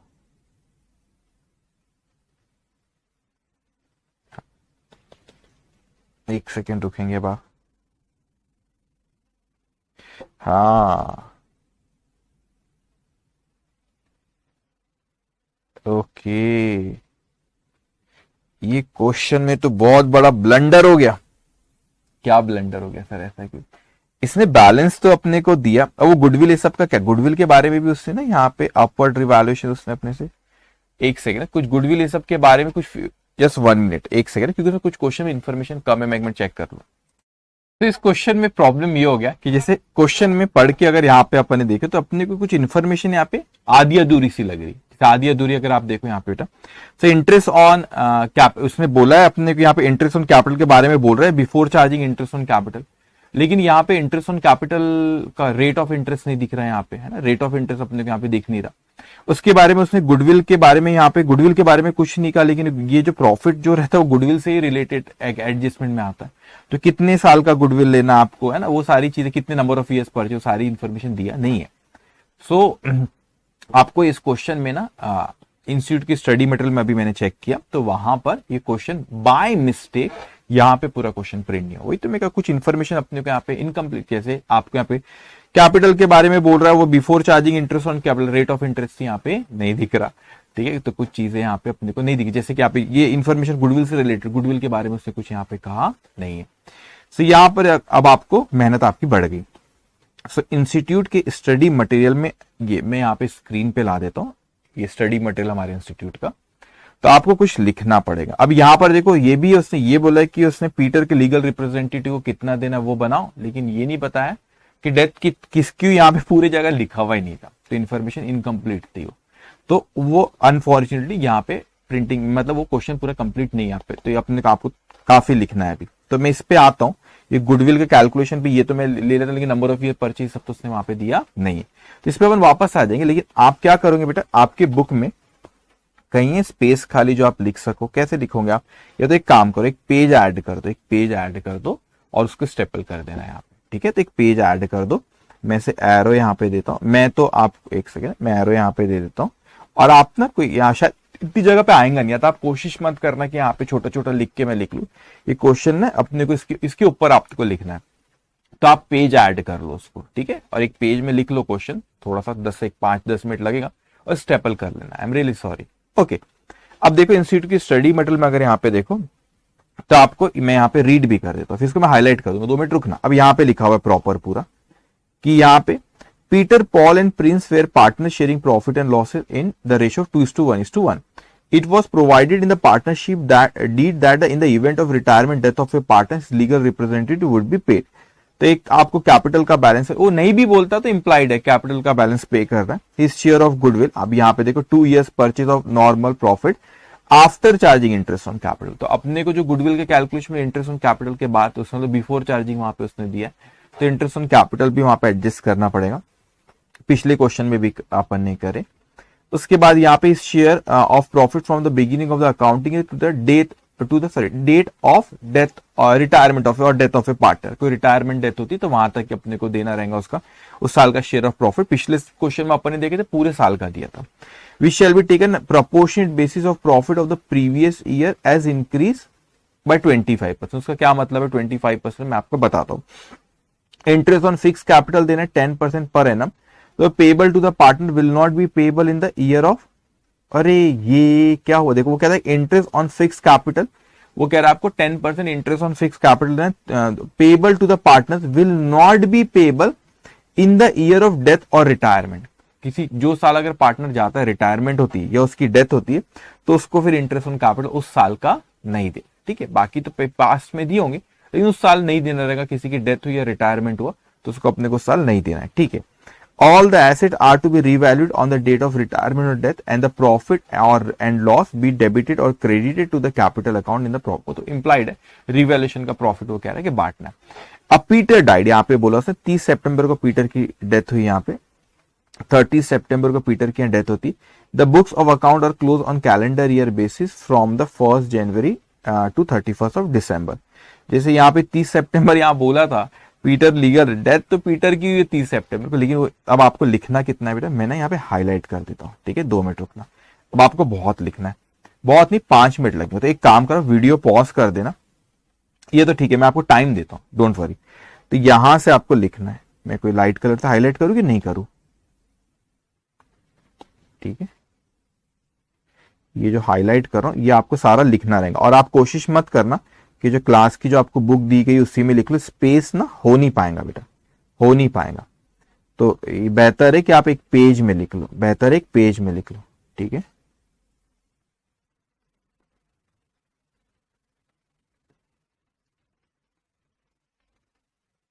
ओके, तो जो हाईलाइट करो ना वहां तक आपको लिखना, उसके बाद का आपको क्वेश्चन वहां पे प्रिंट है, ठीक है, क्वेश्चन वहां पे प्रिंट है, ठीक है। तो मैं कितना टाइम दूं आपको? ठीक है, 5 मिनट देता हूं मैं, मेरी आवाज आएंगी लेकिन मैं स्क्रीन से अभी गायब हो जाऊंगा, ठीक है, जस्ट 1 मिनट। ओके, तो अब आपको मैं हो गया गायब, मैं हो गया मिस्टर इंडिया, एक मूवी आई थी ना अनिल कपूर की, अभी वो हो गया हूं मैं, टैंग टैंग। चलो, हाईलाइट किया हूं, अब इसको लिखो। आई एम गिविंग यू कुछ कुछ आपको वक्त दे रहा हूं, 5 मिनट, आप इसको लिख लो बेटे, ठीक है, साथ में ही करेंगे अपन। इसको लिखो, फिर मैं पेज टर्न करूंगा 2-3 मिनट बाद, तो इसलिए बिना समय बर्बाद ये मत बोला अरे इंस्टीट्यूट के मटेरियल में दिया वहां से देख लेंगे, कोई नहीं देखता वहां से, इसको जल्दी से लिख लो।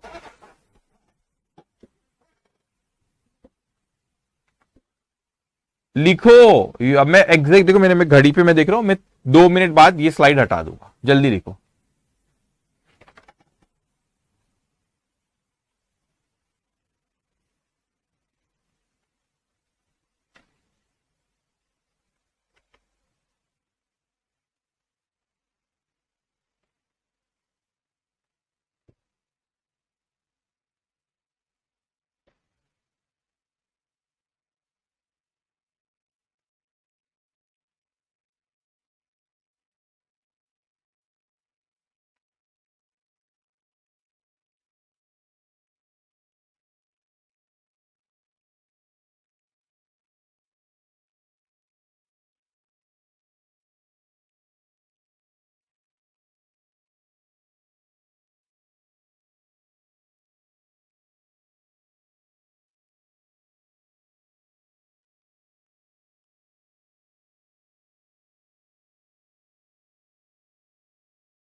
ओके, पेज टर्न करूं, पेज टर्न करे, ठीक है, इतना लिखे। ओके, अब फिर से मैं स्क्रीन बड़ा कर देता हूं।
लिखे आप लोगों ने? डन कि नहीं लिखे?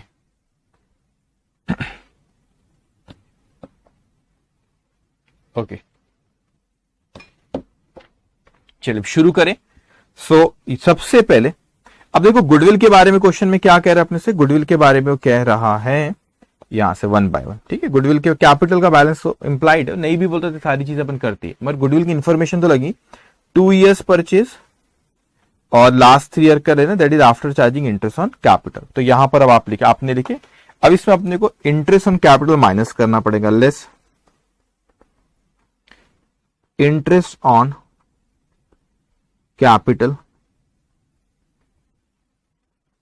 At the rate 10%। पिछले 3 साल में अपने को before charging interest on capital उसने दिया है। तो इंटरेस्ट ऑन कैपिटल जब अपन यहां पे चार्ज करेंगे, ठीक है, आप कंफ्यूज ना हो तो मैं एक ही जगह से इंफॉर्मेशन रीड करता हूं, ठीक है। तो इंटरेस्ट ऑन कैपिटल कितना दे रहे थे अपन? 10%। इवन तो इस साल नहीं देना अपने, जिस साल डेथ हुई ना उस साल पार्टनर को नहीं देना, लेकिन पिछले साल गुडविल के वक्त तो लेना पड़ेगा, पिछले साल की प्रॉफिट ले रहे 10%, ठीक है। फिक्स कैपिटल, तो फिक्स कैपिटल कितना यहां पे दे रखा है क्वेश्चन में? फिक्स कैपिटल जो है 10,000, 5,000 और 5, 20,000। तो यहां पे आप लिखेंगे 10,000, 5,000 और 5,000, इसका 10%, तो 20,000 का 10% आता है 2,000 रुपए, ठीक है, 2,000 रुपए। और क्या है? अब एबनॉर्मल आइटम्स कुछ है यहां पे, तो वो आपसे कहता है, ठीक है, मैं यहीं से रीड कर लेता हूं 2 स्लाइड का, तो ये आपके बुक में बल्कि यहां पे लिखा, तो चलो ठीक है। अब यहां पे देखो बेटे, कुछ एबनॉर्मल आइटम्स यहां पर उसने दे रखे हैं यहां पे कि ये profit on sale of asset, insurance claim receive, तो इनकम है दोनों। तो उसमें क्या होगा कि आपका प्रॉफिट इस साल का बड़ा होगा, जो 1 लाख, 1,20,000 और 1,50,000, जो ये बड़ा होगा, तो इसको अपने को क्या करना पड़ेगा? कम करना रहेगा। ये आइटम से प्रॉफिट बड़ा होगा ना, तो रेगुलरली होते कि आइटम ये अपने profit on sale of asset, insurance claim receive नहीं, तो कम करना होगा। तो आप यहां पे लिखो एबनॉर्मल आइटम्स में ऐसे लिख लेता हूं, लेस एबनॉर्मल आइटम्स,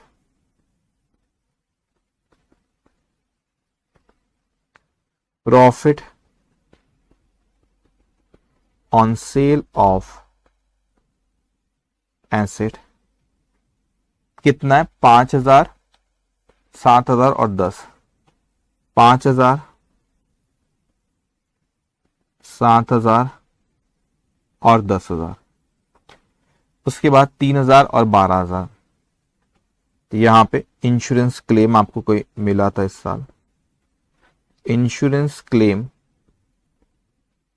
रिसीव्ड 3,000 और ये कितना था? 12,000, सॉरी 12,000। ख्याल रखना है, माइनस करना है अपने।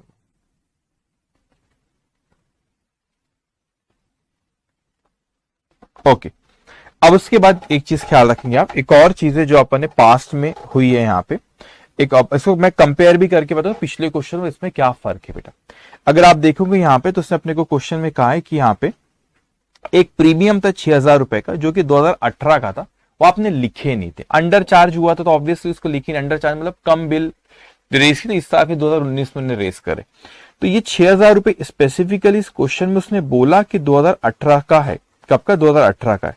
तो ये 2018 में लेकिन चार्ज नहीं करे थे। अब इसको ना आप लिखो, फिर मैं पिछले क्वेश्चन से कनेक्ट करता हूं। इंश्योरेंस प्रीमियम अंडर चार्ज, कम चार्ज हो गया था 6,000 रुपए। अब क्या हुआ बच्चों? अब आप बोलेंगे इंश्योरेंस प्रीमियम अंडर चार्ज होता है सर। आप मैंने क्या किया यहाँ पे, इंश्योरेंस प्रीमियम जो अंडर चार्ज था यहाँ पे, इसको क्या किया, सारे लेस है, तो ये एबनॉर्मल आइटम ये 2 थे आपके, ठीक है, जस्ट 1 मिनट। इंश्योरेंस प्रीमियम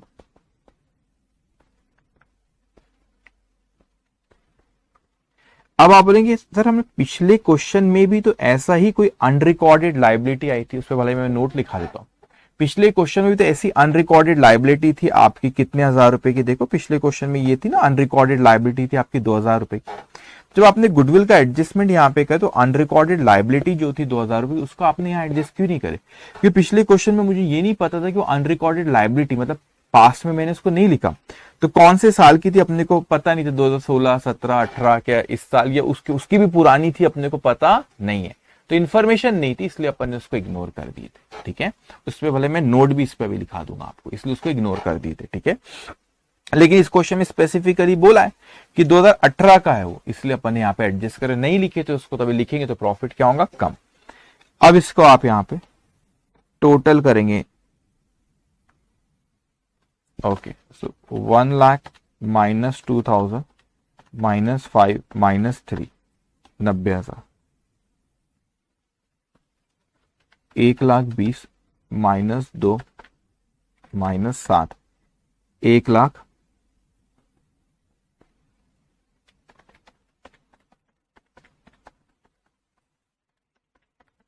ये हो गया आपका 1,20,000। अब यहां पे total profit of 3 years, total profit of 3 years, 1,20,000, 1,11,000 और 90, 3,21,000। ठीक है, 3,21,000 average profit, average profit 3,21,000 divided by 3, 1,07,000। Goodwill, average profit multiply bye 2 years, उससे number of years purchase 2 years question में दिया है, तो multiply by 2, 2,14,000। Peters share of goodwill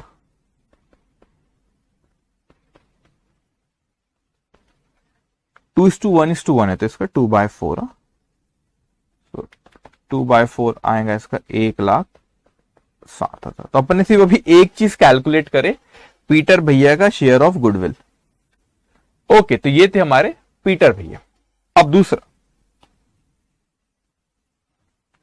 दूसरा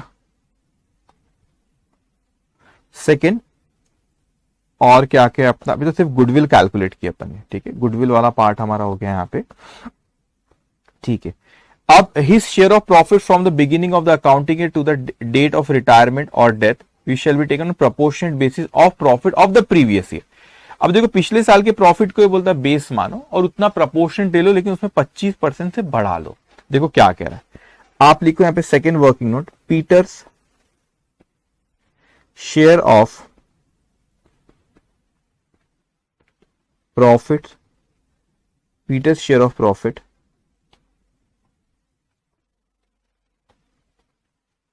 okay, profit for the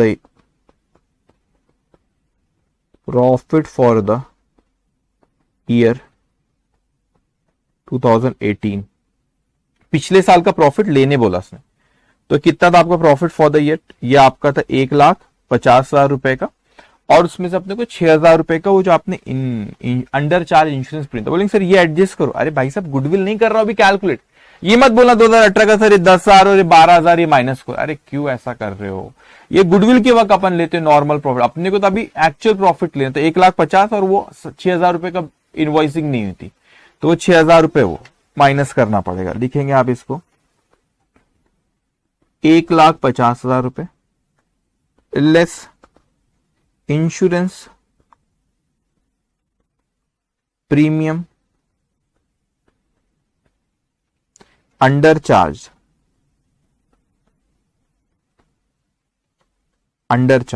कितना 6,000 रुपए, इतना लिखे आपने।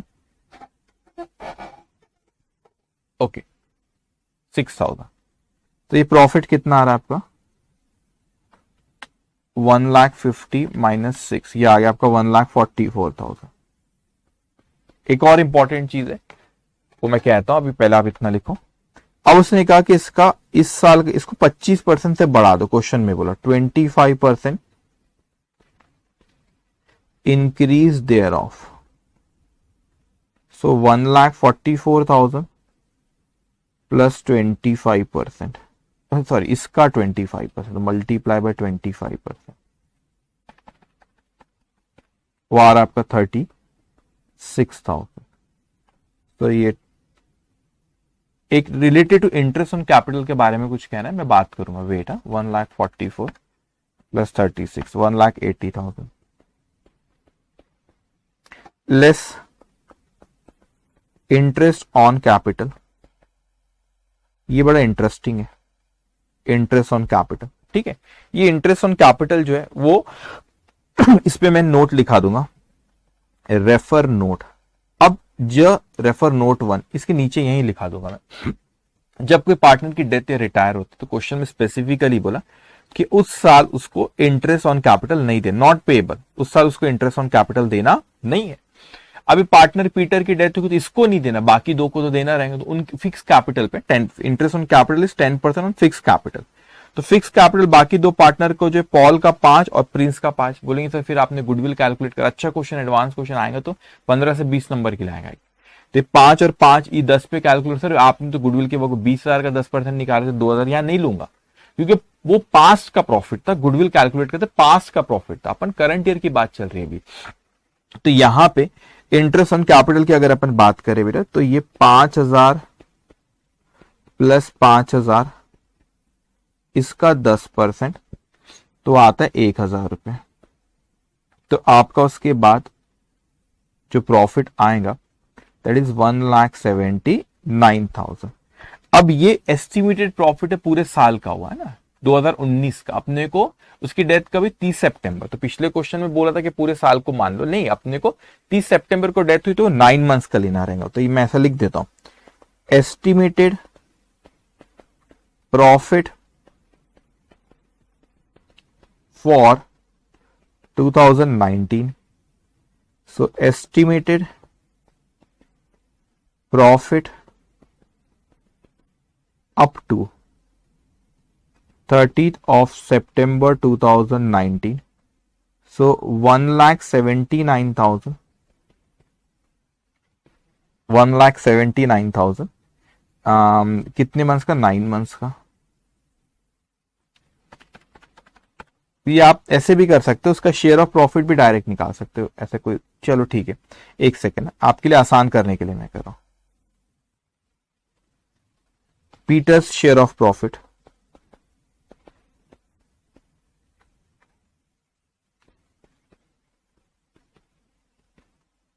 $1,79,000 9 मंथ्स का, और पीटर का share 2/4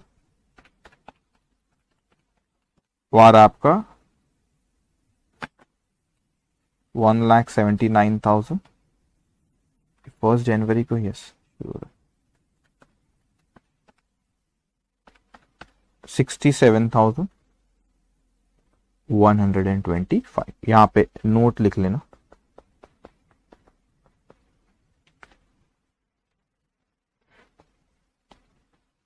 since Peter was not entitled was not entitled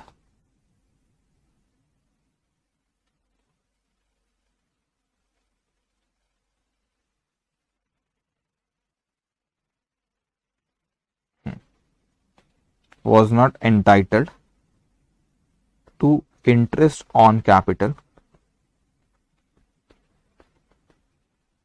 interest on capital in the year of death, interest is payable only to the remaining two partners, remaining two partners। Okay done. एक और चीज बेटा, ये आपने ना, ये पहले अपन ने 6,000 रुपया माइनस कर जो प्रीमियम का आपने बिल ने चार्ज की, तो उसको 6,000 रुपये कम की अपन ने, और उस इस प्रॉफिट का 25% interest on capital is appropriation of profit. ठीक है, interest on appropriation, it's not a charge again, it's appropriation of profit. तो इस प्रॉफिट का 25%, कुछ बच्चों के शायद दिमाग में होगा 1,000 यहां से माइनस करो 143 का फिर 25%, नो, ये प्रॉफिट आपका, ठीक है। ओके, ये हो गया भाई थोड़ा सा, ठीक है। ये अपनी एक अपनी पहली चीज ये कैलकुलेट करे, गुडविल। या बहुत अच्छा क्वेश्चन एग्जाम में आ भी सकता है। इसके बाद अपने उसको दे दी पीटर शेयर ऑफ प्रॉफिट। अब उसने एक एक करके मैं करते जाता हूं। उसके बाद बेटा यहाँ पे रीवैल्यूएशन का उसने बोला अपने को, रीवैल्यूएशन प्रॉफिट सारे क्या क्या देना है उसको, ये आइटम सारे अपने यहाँ के हो गए, ठीक है।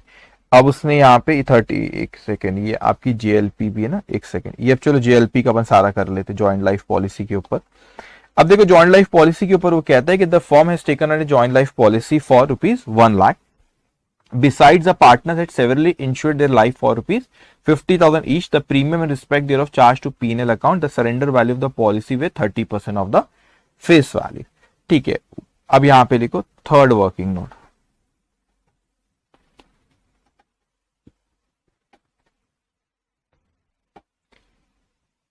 पीटर्स या share in Peter shares in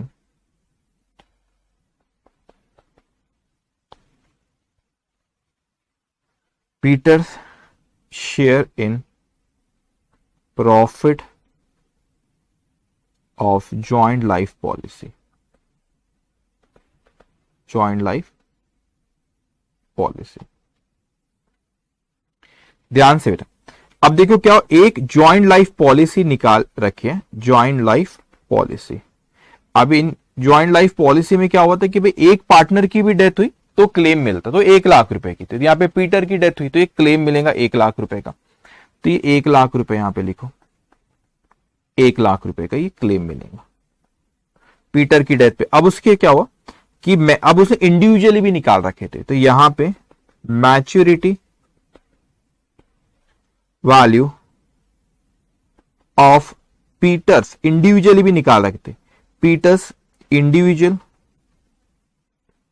life policy, इस पे भी क्लेम मिलेगा क्योंकि डेथ हुई ना, तो इस पे भी क्लेम मिलेगा 50,000 रुपए की पीटर की।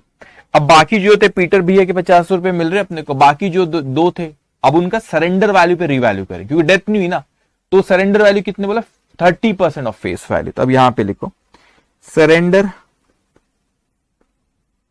Value of individual life policies of Paul and Prince.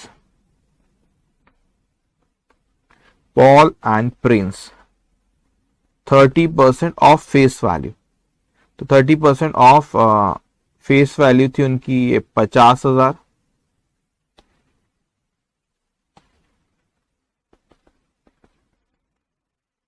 Plus 50,000, ठीक है। तो ये कितना होगा 1 लाख का 30% 30,000 रुपए। So total profit on JLP is 1,80,000। अब अच्छे समझना बेटा, मैं दोबारा एक पहले मैं लिख लूं, दोबारा एक्सप्लेन करता हूं। Peter's share 1,80,000 multiply by 2/4, simple calculation है 90,000। ओके, अब देखो ये थी दो तरह की पॉलिसी, जॉइंट लाइफ पॉलिसी बेटे। तो जॉइंट लाइफ पॉलिसी की एक की भी डेथ हुई तो क्लेम मिल जाता। अब देखो यहां पे ये 3 पार्टनर थे, पीटर, पॉल और कौन है तीसरा, प्रिंस।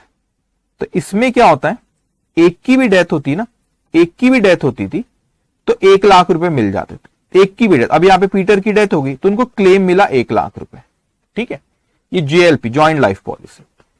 और यहां पे जो इंडिविजुअली जो आपने निकाले वो अलग अलग इस तरीके से निकाले, ये 3 लोग अलग अलग, ये आपके पीटर, ये आपके पॉल और ये आपके प्रिंस बेटा। अब इसकी डेथ हुई तो इसके 50,000 रुपए क्लेम मिले, ये तो सरेंडर वैल्यू पे रहेंगे ना, इनकी डेथ थोड़ी ना हुई। तो 50,000 का 30% ये दोनों का मिला 15,000, वो 30,000 रुपए होता है। ये दोनों मिला के 30,000 हुआ।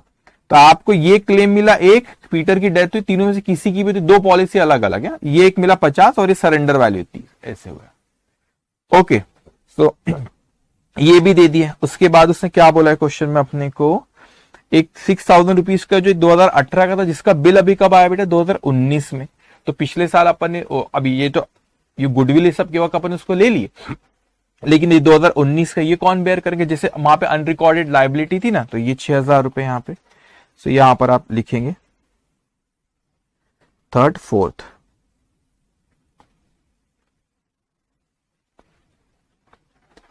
यहां पे Peter's share in insurance premium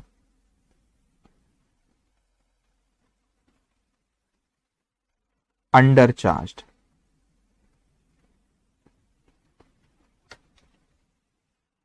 Insurance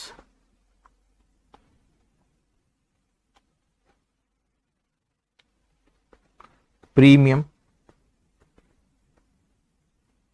under charge. बच्चे को शायद कंफ्यूज हो रहेंगे एक पॉइंट से, मेरे को मैं बोलता हूं, उस पर बात करता हूं बेटा। 6,000 रुपए पीटर्स शेयर,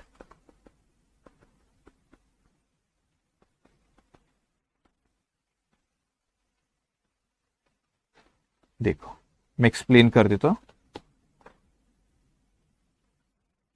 ओके, ध्यान से बाप मेरी बात सुनेंगे।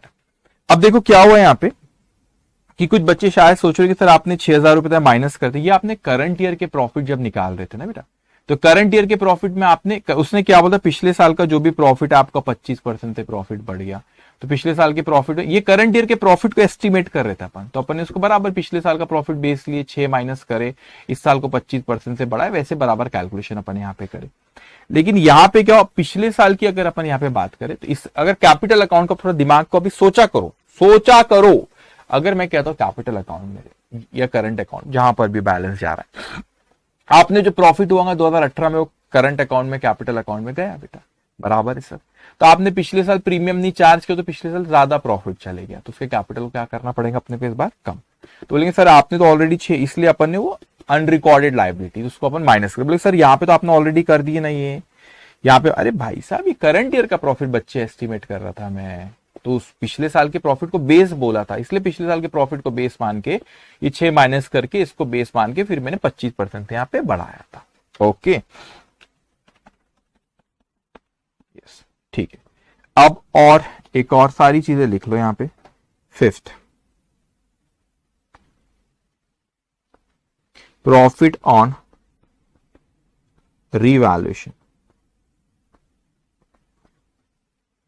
ऑफ एसेट, वो क्वेश्चन में दे रखा है 20,000 रुपए उसने, अपवर्ड रिवैल्यूएशन का, ठीक है मैं लिख देता हूं, upward revision in the value of assets 20,000, Peter's share 20,000 multiply by 2/4, 10,000। Okay done. अब ना अपन यहां पे वैसे अपन इसको, उसके एग्जीक्यूटर का बैलेंस पूछा उसने, तो एक काम करो, 6 एक बना पीटर्स कैपिटल अकाउंट,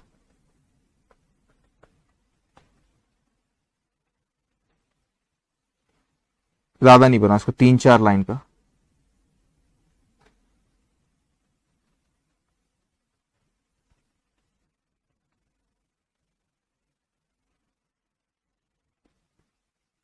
उसके बाद यहां पे 2-1 लाइन का स्पेस, ये तो फिर नेक्स्ट पेज 3-4 लाइन का स्पेस रखना, फिर last working note 7th, Peter's current account,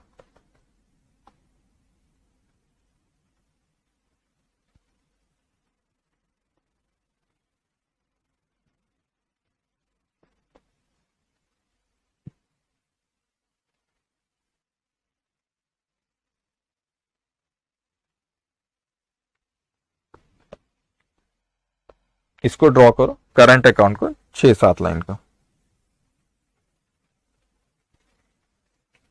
okay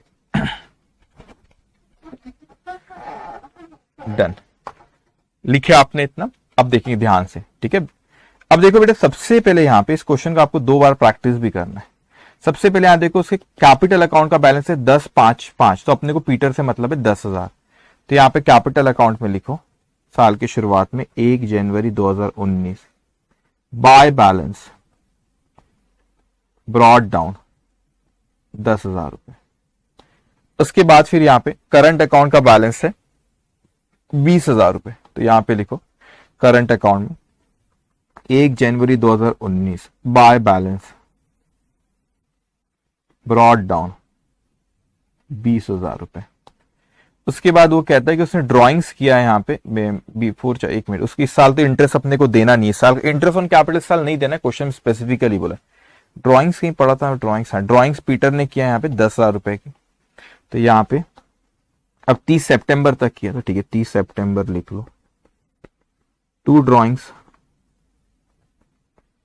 ठीक है 10,000 रुपए, कैपिटल कम होगा। आप करंट अकाउंट में सारे एडजस्टमेंट कर लो, ठीक है, उससे कोई फर्क नहीं पड़ता बेटा, करंट करो कैपिटल, क्योंकि अल्टीमेटली तो वो जो बैलेंसेस आएंगे अपने को एग्जीक्यूटर को देना है, ठीक है। उसके बाद अपन ने यहाँ पे ढेर सारी वर्किंग नोट्स बनाए। पहली में अपने को फटाफट फिगर्स ले जाओ। गुडविल है आपका 1,07,000 रुपए का, तो यहाँ पे 30 सितंबर 2019 by share of goodwill, working note number 1 1,07,000 रुपए। Working note number 2 67125 67125 share of profit, working note number 2। Working note number 3 ये क्या था, GLP 90,000 by share in profit of GLP, working note number 3। Working note number 4 में फिर अपना ये 3,000 रुपए, ठीक है, 2 इंश्योरेंस प्रीमियम अंडर चार्ज्ड,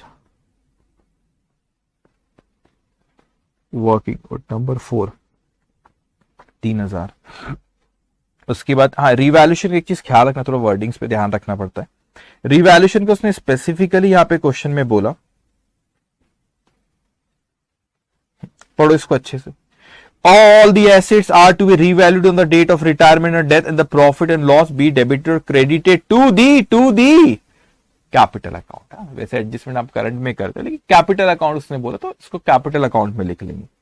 तो कैपिटल बात एक ही, उससे कोई टेंशन मत लेना, बैलेंस अल्टीमेटली एग्जीक्यूटर को देना कैपिटल करंट की, ठीक है। यहाँ पे लिखो 30 सितंबर 2019 बाय रिवैल्यूएशन, और यू कैन से profit on revaluation.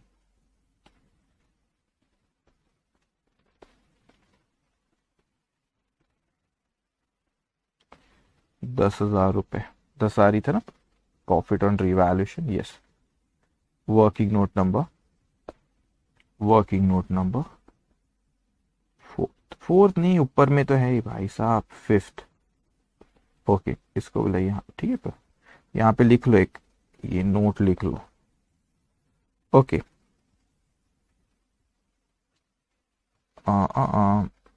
Revaluation profit generally, revaluation profit अगर करंट अकाउंट है, profit generally transferred to current account but as per the requirement of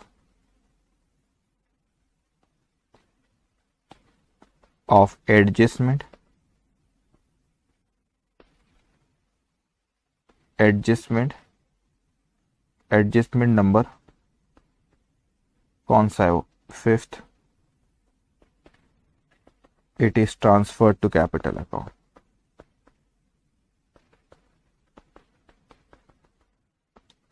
capital account हो गया। अब इसकी टोटल करो 20,000,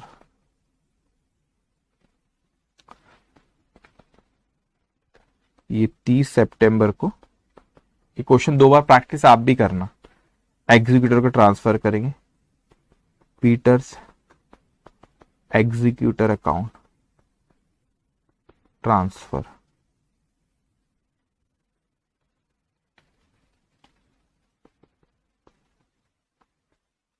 ओके, उसके बाद यहां पे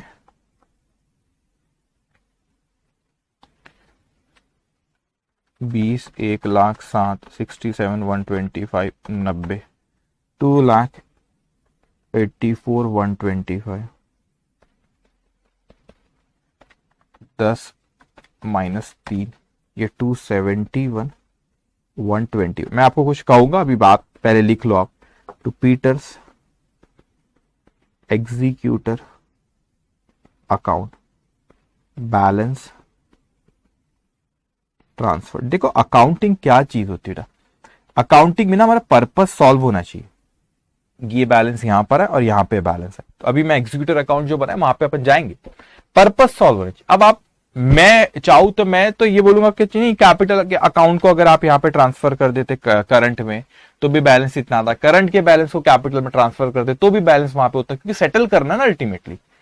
तो ये तरीके अलग अलग, लेकिन पर्पस सॉल्व होना चाहिए कि कितना उसको देना है। अगर यहाँ पे कोई करंट का बैलेंस कैपिटल में ट्रांसफर करके कैपिटल निकालता, दैट इज ऑल्सो करेक्ट। क्या मेरा ओपिनियन है, कैपिटल का करंट में ट्रांसफर करता, करंट का जो फिर बैलेंस वो इंक्लूड होके आता, that is also correct. Ultimately आपको यहां पे जाओ, ये जो आपने यहां पे अकाउंट बनाया ना, किधर क्या हो, ये जो आपने यहां पे अकाउंट बनाया, यहां पे लिखा होगा यहां पे बाय, तो 30 सितंबर डेट भी आप लिख सकते हैं,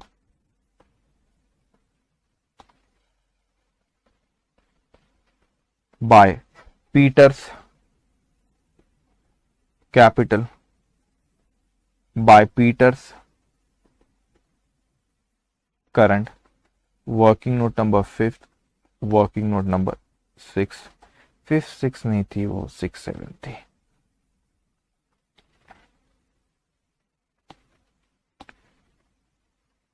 सिक्स सेवन, ठीक है, लिखिए क्या, ये थी इसकी 20,000 रुपए और ये था 27,125, तो टोटल 291, 1। अल्टीमेटली ये अमाउंट इंपॉर्टेंट थी भाई, देना कितना उसको, ठीक है। तो अगर वहां से कोई कैपिटल में करंट में ट्रांसफर करता है, करंट से कैपिटल, तो अल्टीमेटली बैलेंस उसका इतना ही आता था बेटा, फिर वो यहां पे ट्रांसफर होता था 291, 125, 291, 125 से बैलेंस आपका, to balance carry down. Okay, तो पीटर एग्जीक्यूटर को अपने को इतना देना है, डन। अब यहां पे एक आखिरी चीज बस आपका एक है कि क्वेश्चन नंबर 47 जो है, सो यहां पर आप लिख लेंगे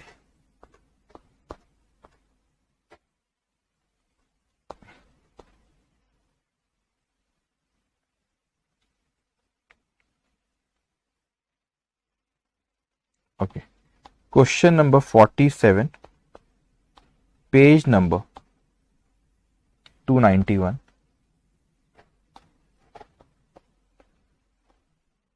लिखो वहां पे similar to question number 45 therefore given in homework. Okay, homework section में आता है, गलती से यहां पर आ गया, तो इसका सोल्यूशन आपको मिल जाएगा। वो जो सोल्यूशन जो प्रैक्टिस क्वेश्चन के, तो उसी में स्क्रॉल करना, वो पीडीएफ में आखिरी में दिया रहेगा। Okay, now question number 48 page number 292 लिखेंगे आप, पेज नंबर 292। ओके, अब ध्यान से बेटा, जब भी कोई पार्टनर रिटायर होता है या उसकी यहाँ पे जैसे डेथ होती है यहाँ पे, तो अगर वो म्यूचुअली अग्री, अगर पार्टनर म्यूचुअली अग्री है कि भाई किस तरीके से उसका सेटलमेंट करेंगे तो बात अलग है, लेकिन म्यूचुअली अग्री नहीं है तो फिर उसको कुछ अपने को किस तरीके से उस पर कुछ इंटरेस्ट लगता है या कोई प्रॉफिट शेयर जो रहता है वो भी देना पड़ता है एज पर कंपनीज एक्ट। उसका एक सेक्शन है 37, तो वो बहुत पहले आया था मई 2012 में, लेकिन तो भी सिंपल सा एक पॉइंट है, उसको अपन यहाँ पे डिस्कस कर लेते हैं। Now X Y and Z are partners sharing profit and losses equally On 1st of December 2011, Z retired from the partnership firm. The capital of the partners after all the necessary adjustment. अब 3 partner थे बेटा यहाँ पे XYZ, तो उनका profit sharing ratio equal ही था। तो 1 दिसंबर 2011 को एक Z रिटायर हुआ, तो उनका सारे एडजस्टमेंट के बाद उनके बैलेंस ऑफ 45, 75, 50,000 तीनों पार्टनर का। X and Y continue to carry on the business without settling the account of Z। अब Z का अकाउंट सेटल करना चाहिए, तो रिटायर हो गया यहाँ पे, नहीं करे लेकिन उन्होंने सेटल वहां पे। तो final payment to Z be made on 1st of March. अब आपने लेट करे ना, 1st दिसंबर को सेटलमेंट करता, 1st ऑफ मार्च को कर रहे हो। So the partnership firm made a profit of ₹30,000 during the period. अब वो 1 दिसंबर, इसको समझना बेटा, ये 1 दिसंबर को रिटायर हुआ, 1 दिसंबर। अब वो उसका सेटलमेंट आपने करे 1 मार्च को, 1 मार्च को यहाँ पे। तो इतने पीरियड में उसने 30,000 रुपए का प्रॉफिट कर। अगर म्यूचुअली एग्रीड रहता कि नहीं ये नहीं देंगे हम तुमको, तो नहीं देंगे, मैं बोल भी नहीं रख दो। लेकिन अगर म्यूचुअली एग्री नहीं है तो फिर सेक्शन 37 पिक्चर में आ जाता है। तो यहाँ पे कहता हूँ 4 December 2011 to 29th of February, what are the rights of Z to share subsequent profit? Subsequent profit मतलब इस प्रॉफिट की बात करें, as per the provision of section 37 of the Indian Partnership Act. Write down there. Rights of Mr. Z on right of Mr. Z, an outgoing partner,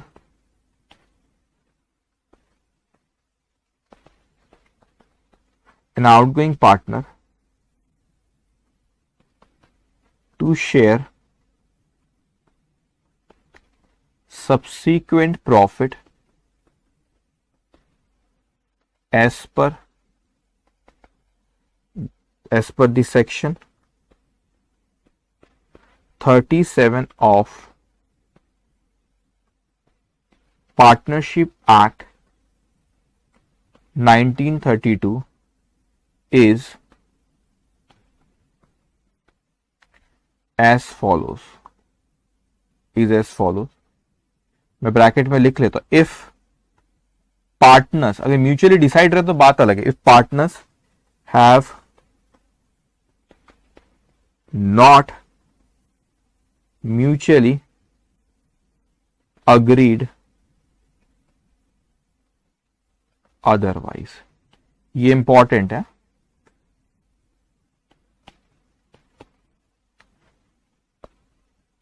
So first here,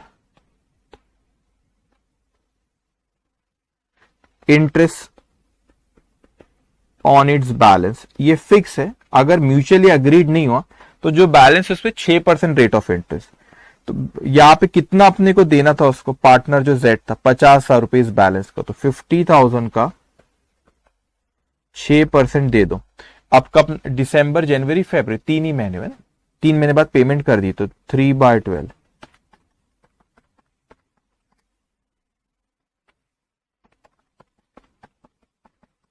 750। या तो ये लो, ये तो सेकेंड ऑप्शन देते हैं उनको, proportionate share in profit equals to total profit जो हुआ है उसको प्रपोर्शनेट देना। अगर वो proportionate share of total profit multiply by outstanding amount of outgoing partner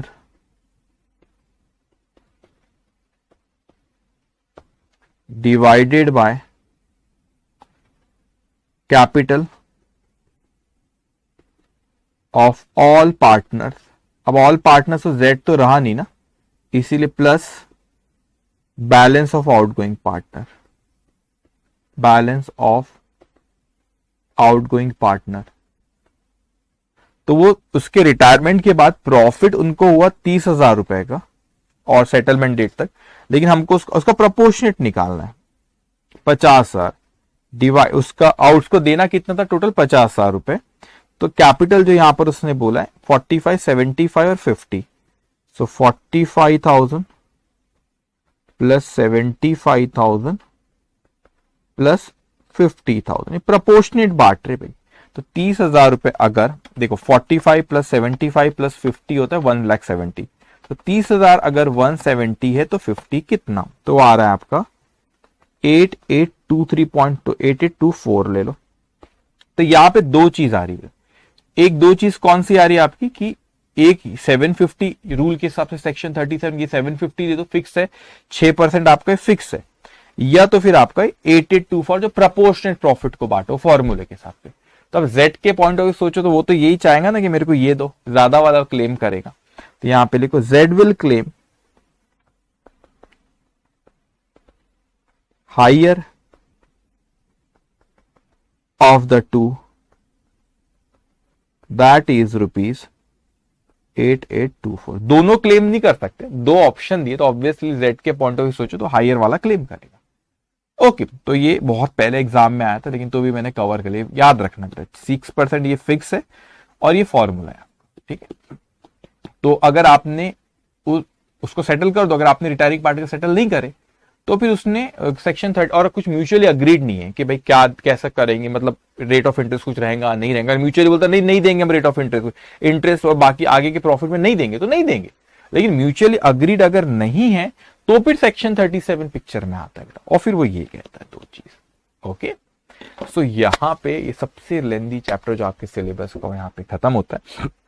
homework याद रखना, होमवर्क सेक्शन में हम लोग ने क्वेश्चन नंबर 40 तक हो चुका था जो कि मैं होमवर्क दे चुका हूं। क्वेश्चन नंबर 41 से एक चीज ख्याल रखना, आप अपने बुक आपके पास जो इसमें ख्याल रखना कि क्वेश्चन नंबर 41 में यहाँ पे ऐसा आपको लगेगा single question, actually single question नहीं है, ये जुलाई 21 में ये क्वेश्चन आया था, जुलाई 21 के अटेम्प्ट में। अब यहाँ पे कहते ये क्वेश्चन अलग है तो मैंने क्या किया उसको ए और बी नाम दे दिया, ए और बी। तो आपको दिख रहा है यहाँ पे सरेंडर वैल्यू बेसिस यहाँ पे जो लिखा है ये यहाँ तक एक अलग क्वेश्चन है, तो इसको हमने ए दे दिया और ये इसको बी दे दिया, तो ये दो अलग अलग क्वेश्चन, इसको ख्याल रखना। आप सोल्यूशन देखोगे तो सोल्यूशन में भी मैंने ऐसे ही करा, क्वेश्चन नंबर 41 में जो होमवर्क सेक्शन का उसमें ए और बी अलग अलग दे दे, इस चीज को ख्याल रखना। सो यहाँ पे वैसे करना आपको है लेकिन एक बार मैं डिस्कस कर लेता हूं। Rama, Krishna and Raghu share profit and losses in the ratio 5:3:2। They took out a joint life policy in 2017 for ₹50,000. A premium of ₹3,000 being paid annually on 10th of June. The surrender value of the policy on 31st December of various year was as follow. अब देखिए यहाँ पे surrender value आपको question में दी हुई है उसने, ठीक है। सरेंडर वैल्यू दी है 2017 की, 18, 19 और 20 में, मतलब अगर आप सरेंडर करते हो तो आपको कितना अमाउंट मिलेगा। Rama retired on 15th of April 2021 and the policy was surrendered. You are required to prepare joint life policy account from 2017 to 21 assuming policy account is maintained at surrender value. What do you mean by policy account is maintained at surrender value? It means that कि आप जो premium पे कर रहे हो हर साल वो आप क्या करते हो कि वो पीएनएल अकाउंट में ना उसको ले जाते हो, आप उसको एसेट मानते हो उसको, ठीक है। अब बड़ा सिंपल है, देखो आप कितना अमाउंट पे कर रहे हो आप प्रीमियम हर साल 3,000 रुपए। तो पहले साल आपने 3,000 रुपए पे करे लेकिन सरेंडर वैल्यू कितनी है आपकी 0, तो इसका मतलब सारा का सारा पीएनएल अकाउंट में जाएगा। देखेंगे आप, तो जब आपने प्रीमियम पे करे 10th of June को, हर 10 जून को आप पे कर रहे हैं, ओके। तो यहाँ पे देखो आपने पहले पे करे तो आपने एंट्री पास होंगी आपकी joint life policy account debit to bank account, okay. अब आपको उसको सरेंडर वैल्यू पे मेंटेन कर रहा, तो यहाँ पे सरेंडर वैल्यू तो पहले साल 0 है ना, 0 है, इसलिए यहाँ पे क्लोजिंग बैलेंस कुछ भी नहीं, पूरा का पूरा 3,000 रुपए कहाँ चले गया पीएनएल अकाउंट पे। अब दूसरे साल आपने फिर 3,000 रुपए पे करे, दूसरे साल की सरेंडर वैल्यू कितनी है 900 रुपए, तो 900 रुपए, तो 3,000 आपने पे करे सरेंडर वैल्यू लेकिन 900 रुपए, तो उसको आप सरेंडर वैल्यू पे मेंटेन कर रहे, तो ये 2,100 कहाँ चले जाएगा पीएनएल अकाउंट में। अभी क्लोजिंग बैलेंस इधर आ गया। अब तीसरे साल फिर आपने 3,000 पे करे तो GLP account debit to bank account. अब सरेंडर वैल्यू तीसरे साल है 2,000, तो ये आपने 2,000 रुपए पे मेंटेन करे उसको, तो जो डिफरेंस आ रहा है it will transfer to PNL account, ये पीएनएल में चले गया। फिर नेक्स्ट ईयर ये 2,000 ये ओपनिंग बैलेंस इधर आया, आपने 3,000 रुपए पे करे और उसके बाद वो कहता है कि 3,600 रुपए उसकी सरेंडर वैल्यू, तो 3,600 रुपए सरेंडर वैल्यू, तो जो डिफरेंस है वो आपने कहा ट्रांसफर कर दी पीएनएल में, तो सरेंडर वैल्यू पे उसको मेंटेन कर रहे। उसके बाद वो कहता है आपसे नेक्स्ट ईयर फिर आपने 3,600 यहाँ पे, फिर आपने उसको सरेंडर एक्चुअल रिटायर हुआ तो उसको सरेंडर कर दिए, तो सरेंडर वैल्यू कितनी जो लेटेस्ट वाली हमको पता 3,600, यहाँ पे 3,600 रुपए bank account debit to GLP account, okay. या इस तरीके से पूछा था एग्जामिनेशन में, ये आपको करना है। मैं बोल ही दिया उसको, तो मैंने ये 41 का जो बी पॉइंट है, 41 का जो हमारा बी पॉइंट है वो क्या कह रहा है आपसे, वो कहता है ये अलग अलग है, ए अलग है और वो बी अलग क्वेश्चन है। Okay, it was provided under the partnership agreement between Ram, Lakshman and Bharat that in the event of death of a partner, the survivor would have to purchase his share in the firm on the following terms. Goodwill is to be valued at 3 years purchase of simple average profit of the last 4 completed year. तो simple है, 4 साल का profit दिया उसने, goodwill calculate कर लो, इसमें कुछ नहीं। फिर कहता outstanding amount due to representative of a deceased partner shall be paid in 4 equal half yearly instalment commencing 6 month after the death plus 5% per annum on the outstanding dues। बस ये नया point है बेटे कि आपका हाफ ईयरली इंस्टॉल, जो भी partner की डेथ होती है तब उसको जो पे करना है, तो उसके जो भी लीगल एग्जीक्यूटिव करेंगे उसको अपन क्या करेंगे, हम उसको पे करेंगे। और कब पे करेंगे, हर 6 महीने में करेंगे। तो 4 बार करना है, 4 इक्वल, सपोज 1 लाख रुपए पे कर रहे हैं तो 25-25 हजार अपन 4 बार इस तरीके से पे करेंगे। एग्जाम्पल 1 लाख, देखेंगे कितना अमाउंट है, हर 6 महीने में पे करो। Rate of interest 5% per annum है, तो ये 5% पर एनम, उसमें अपने को इंटरेस्ट भी देना है क्वेश्चन में उसने कहा। तो 5% इज पर एनम, अगर 5% पर एनम है तो 6 महीने का कितना, 2.5%। Okay, on the outstanding dues. अब यहाँ पे कोई पार्टनर की डेथ होती है, उसके यहाँ पे कैपिटल अकाउंट उन्होंने दिए, करंट अकाउंट का भी ये बैलेंस दे रखे उन लोगों ने, डेबिट बैलेंस है, ठीक है। अब देखो यहाँ पे ये आपका कैपिटल अकाउंट है, जो पार्टनर की डेथ हुई जिसका ये कैपिटल का बैलेंस इतना है, और एक करंट अकाउंट का डेबिट बैलेंस है, इसलिए डेबिट साइड में उसको लिखा गया। अब वो गुडविल का कैलकुलेशन करेंगे, जो अपन लोग टेबल बनाते वैसे आप करेंगे, तो आपको गुडविल कैलकुलेट करके गेनिंग पार्टनर टू सैक्रिफाइसिंग, तो यहाँ पर ये अमाउंट आया उसमें, ठीक है। अब ये उसके एग्जीक्यूटर को अपने को इतना देना इस क्वेश्चन में एग्जीक्यूटर अकाउंट भी पूछा। अब ये थोड़ा सा इंटरेस्टिंग है, ये जो एग्जीक्यूटर अकाउंट है तो इतना बैलेंस तो अपने कैपिटल अकाउंट से उसका लेके आए। अब 6 महीने बाद पे करना है इसका 1/4 कि 4 इंस्टॉलमेंट पे करना है, तो 1,08,02 डिवाइडेड बाय 4 करोगे तो इतना आ रहा है। मतलब आपने 4 बार इसको, ये जो अमाउंट है बेटे देखो 4 इंस्टॉलमेंट पे करना, डिवाइड बाय 4 करे तो इतना अमाउंट आ रहा है 25,200.5। ये देखो 1 2 3 4, ये 4 इंस्टॉलमेंट पे कर रहा है। लेकिन हर साल का टुगेदर विद इंटरेस्ट, उसका इंटरेस्ट भी अपने को कैलकुलेट करना रहेगा। अब यहां पे जब आप इंटरेस्ट कैलकुलेट करो तो आउटस्टैंडिंग 6 महीने आपका ये अमाउंट था, तो उस पे 2.5%, तो ये अमाउंट आपका यहां पे आ रहा है। तो आप जब इंस्टॉलमेंट पे कर रहे हो, वो ये जो अमाउंट थी ये तो पे कर रहे हैं अपन, और उसके साथ उस वक्त का इंटरेस्ट आ रहा है यहाँ पे 2520, तो टोटल इतना पे करे, फिर ये बैलेंस आया, फिर यहाँ पे गया, फिर यहाँ पे 6 महीने ये अमाउंट आउटस्टैंडिंग रहा। हाँ, तो फिर ये इंटरेस्ट आपका 2.5% की 5% वो कह रहा है पूरे साल का, तो 6 महीने का कितना 2.5%, तो ये आया आपका।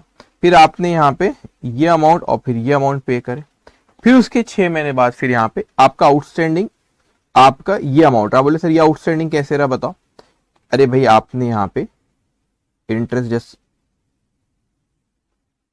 एक सेकेंड, हाँ इसको अच्छा मल्टीप्लाई बाय 2 कर दिया उन्होंने, ठीक है। ये देखो आपका ना, डोंट गेट कंफ्यूज, ये जो अमाउंट था इसमें से जिसपे इंटरेस्ट लगा रहे, इसमें से ये पे कर, तो माइनस करो 1,00402 माइनस 25200.50, उसके बाद फिर यहाँ पे 25200.50, फिर आपने ये माइनस कर, तो आउटस्टैंडिंग मल्टीप्लाई बाय 2 कर दिया, और यू कैन से 50,401 मल्टीप्लाई बाय 2.5%, तो दैट विल कम, ये अमाउंट आएगा 1260। फिर आपने यहाँ पे तीसरी इंस्टॉलमेंट 1260 और ये अमाउंट ये इसको पे कर, फिर इतना बैलेंस आया, फिर ये 6 महीने इतना आउटस्टैंडिंग है, तो इसके ऊपर 2.5%, और फिर आपने ये अमाउंट और ये पे कर दिया, ठीक है। अभी एंट्री भी थोड़ी सी कह देता हूँ, ये एंट्री क्या हो रही है इंटरेस्ट की, इंटरेस्ट पार्टनरशिप फॉर्म के लिए एक्सपेंस है, तो इंटरेस्ट अकाउंट डेबिट टू किसको देना है, वो जो मिस्टर राम है उनके जो एग्जीक्यूटर है उनको, to executor account. Increase in liability ना अपने को उसको देना है एग्जीक्यूटर को, increase in liability, so interest account debit to executor account. Okay, इस चीज को ख्याल रखेंगे बेटा। तो इस तरीके से उसको पे कर रहे, तो पे कर दे executor account debit to bank account, ये पहली एंट्री। दूसरी executor account debit to bank account, तो एग्जीक्यूटर को डेबिट करते हैं। ओके, इसको ख्याल रखना आपने। अब उसके बाद यहाँ पे ये क्वेश्चन हो गया 42 मैंने 41 के 42 आपको कर रहा हूँ, उसमें सच कुछ है नहीं नया। वो आप करेंगे, ठीक है। अब 43 करने की जरूरत नहीं, क्यों सर? वो गलती से हम लोग ने जो क्लास में क्वेश्चन नंबर 46 सॉल्व करे ना, वो 46 में जो नहीं पीटर पॉल और प्रिंस वाला वो क्वेश्चन रिपीट होकर गलती से, वो भी यहाँ पर पूरा वो प्रिंट भी नहीं है। एनीवेज, तो 46 करना ही नहीं, क्योंकि ये क्वेश्चन ऑलरेडी क्लास में हो चुका है। तो मैंने यहाँ पे लिख दिया आपके प्रैक्टिस क्वेश्चन के सोल्यूशन में, it is a repetition of class question number 46, therefore no need to solve it again, इसको फिर से सॉल्व करने की जरूरत नहीं है। और 44 जो है वो आप लोगों को सॉल्व करना रहेगा, वो आप ही करोगे, वो होमवर्क है आपका 46, ठीक है। सो यहां पे ये सेशन हम लोगों का खत्म होता है और हम लोग नेक्स्ट सेशन में बड़ा इंटरेस्टिंग चैप्टर शुरू करने वाले हैं, that is not for profit organisation, financial statement of not for profit organisation. ये सेशन यहां पे खत्म होता है। Take care, bye bye.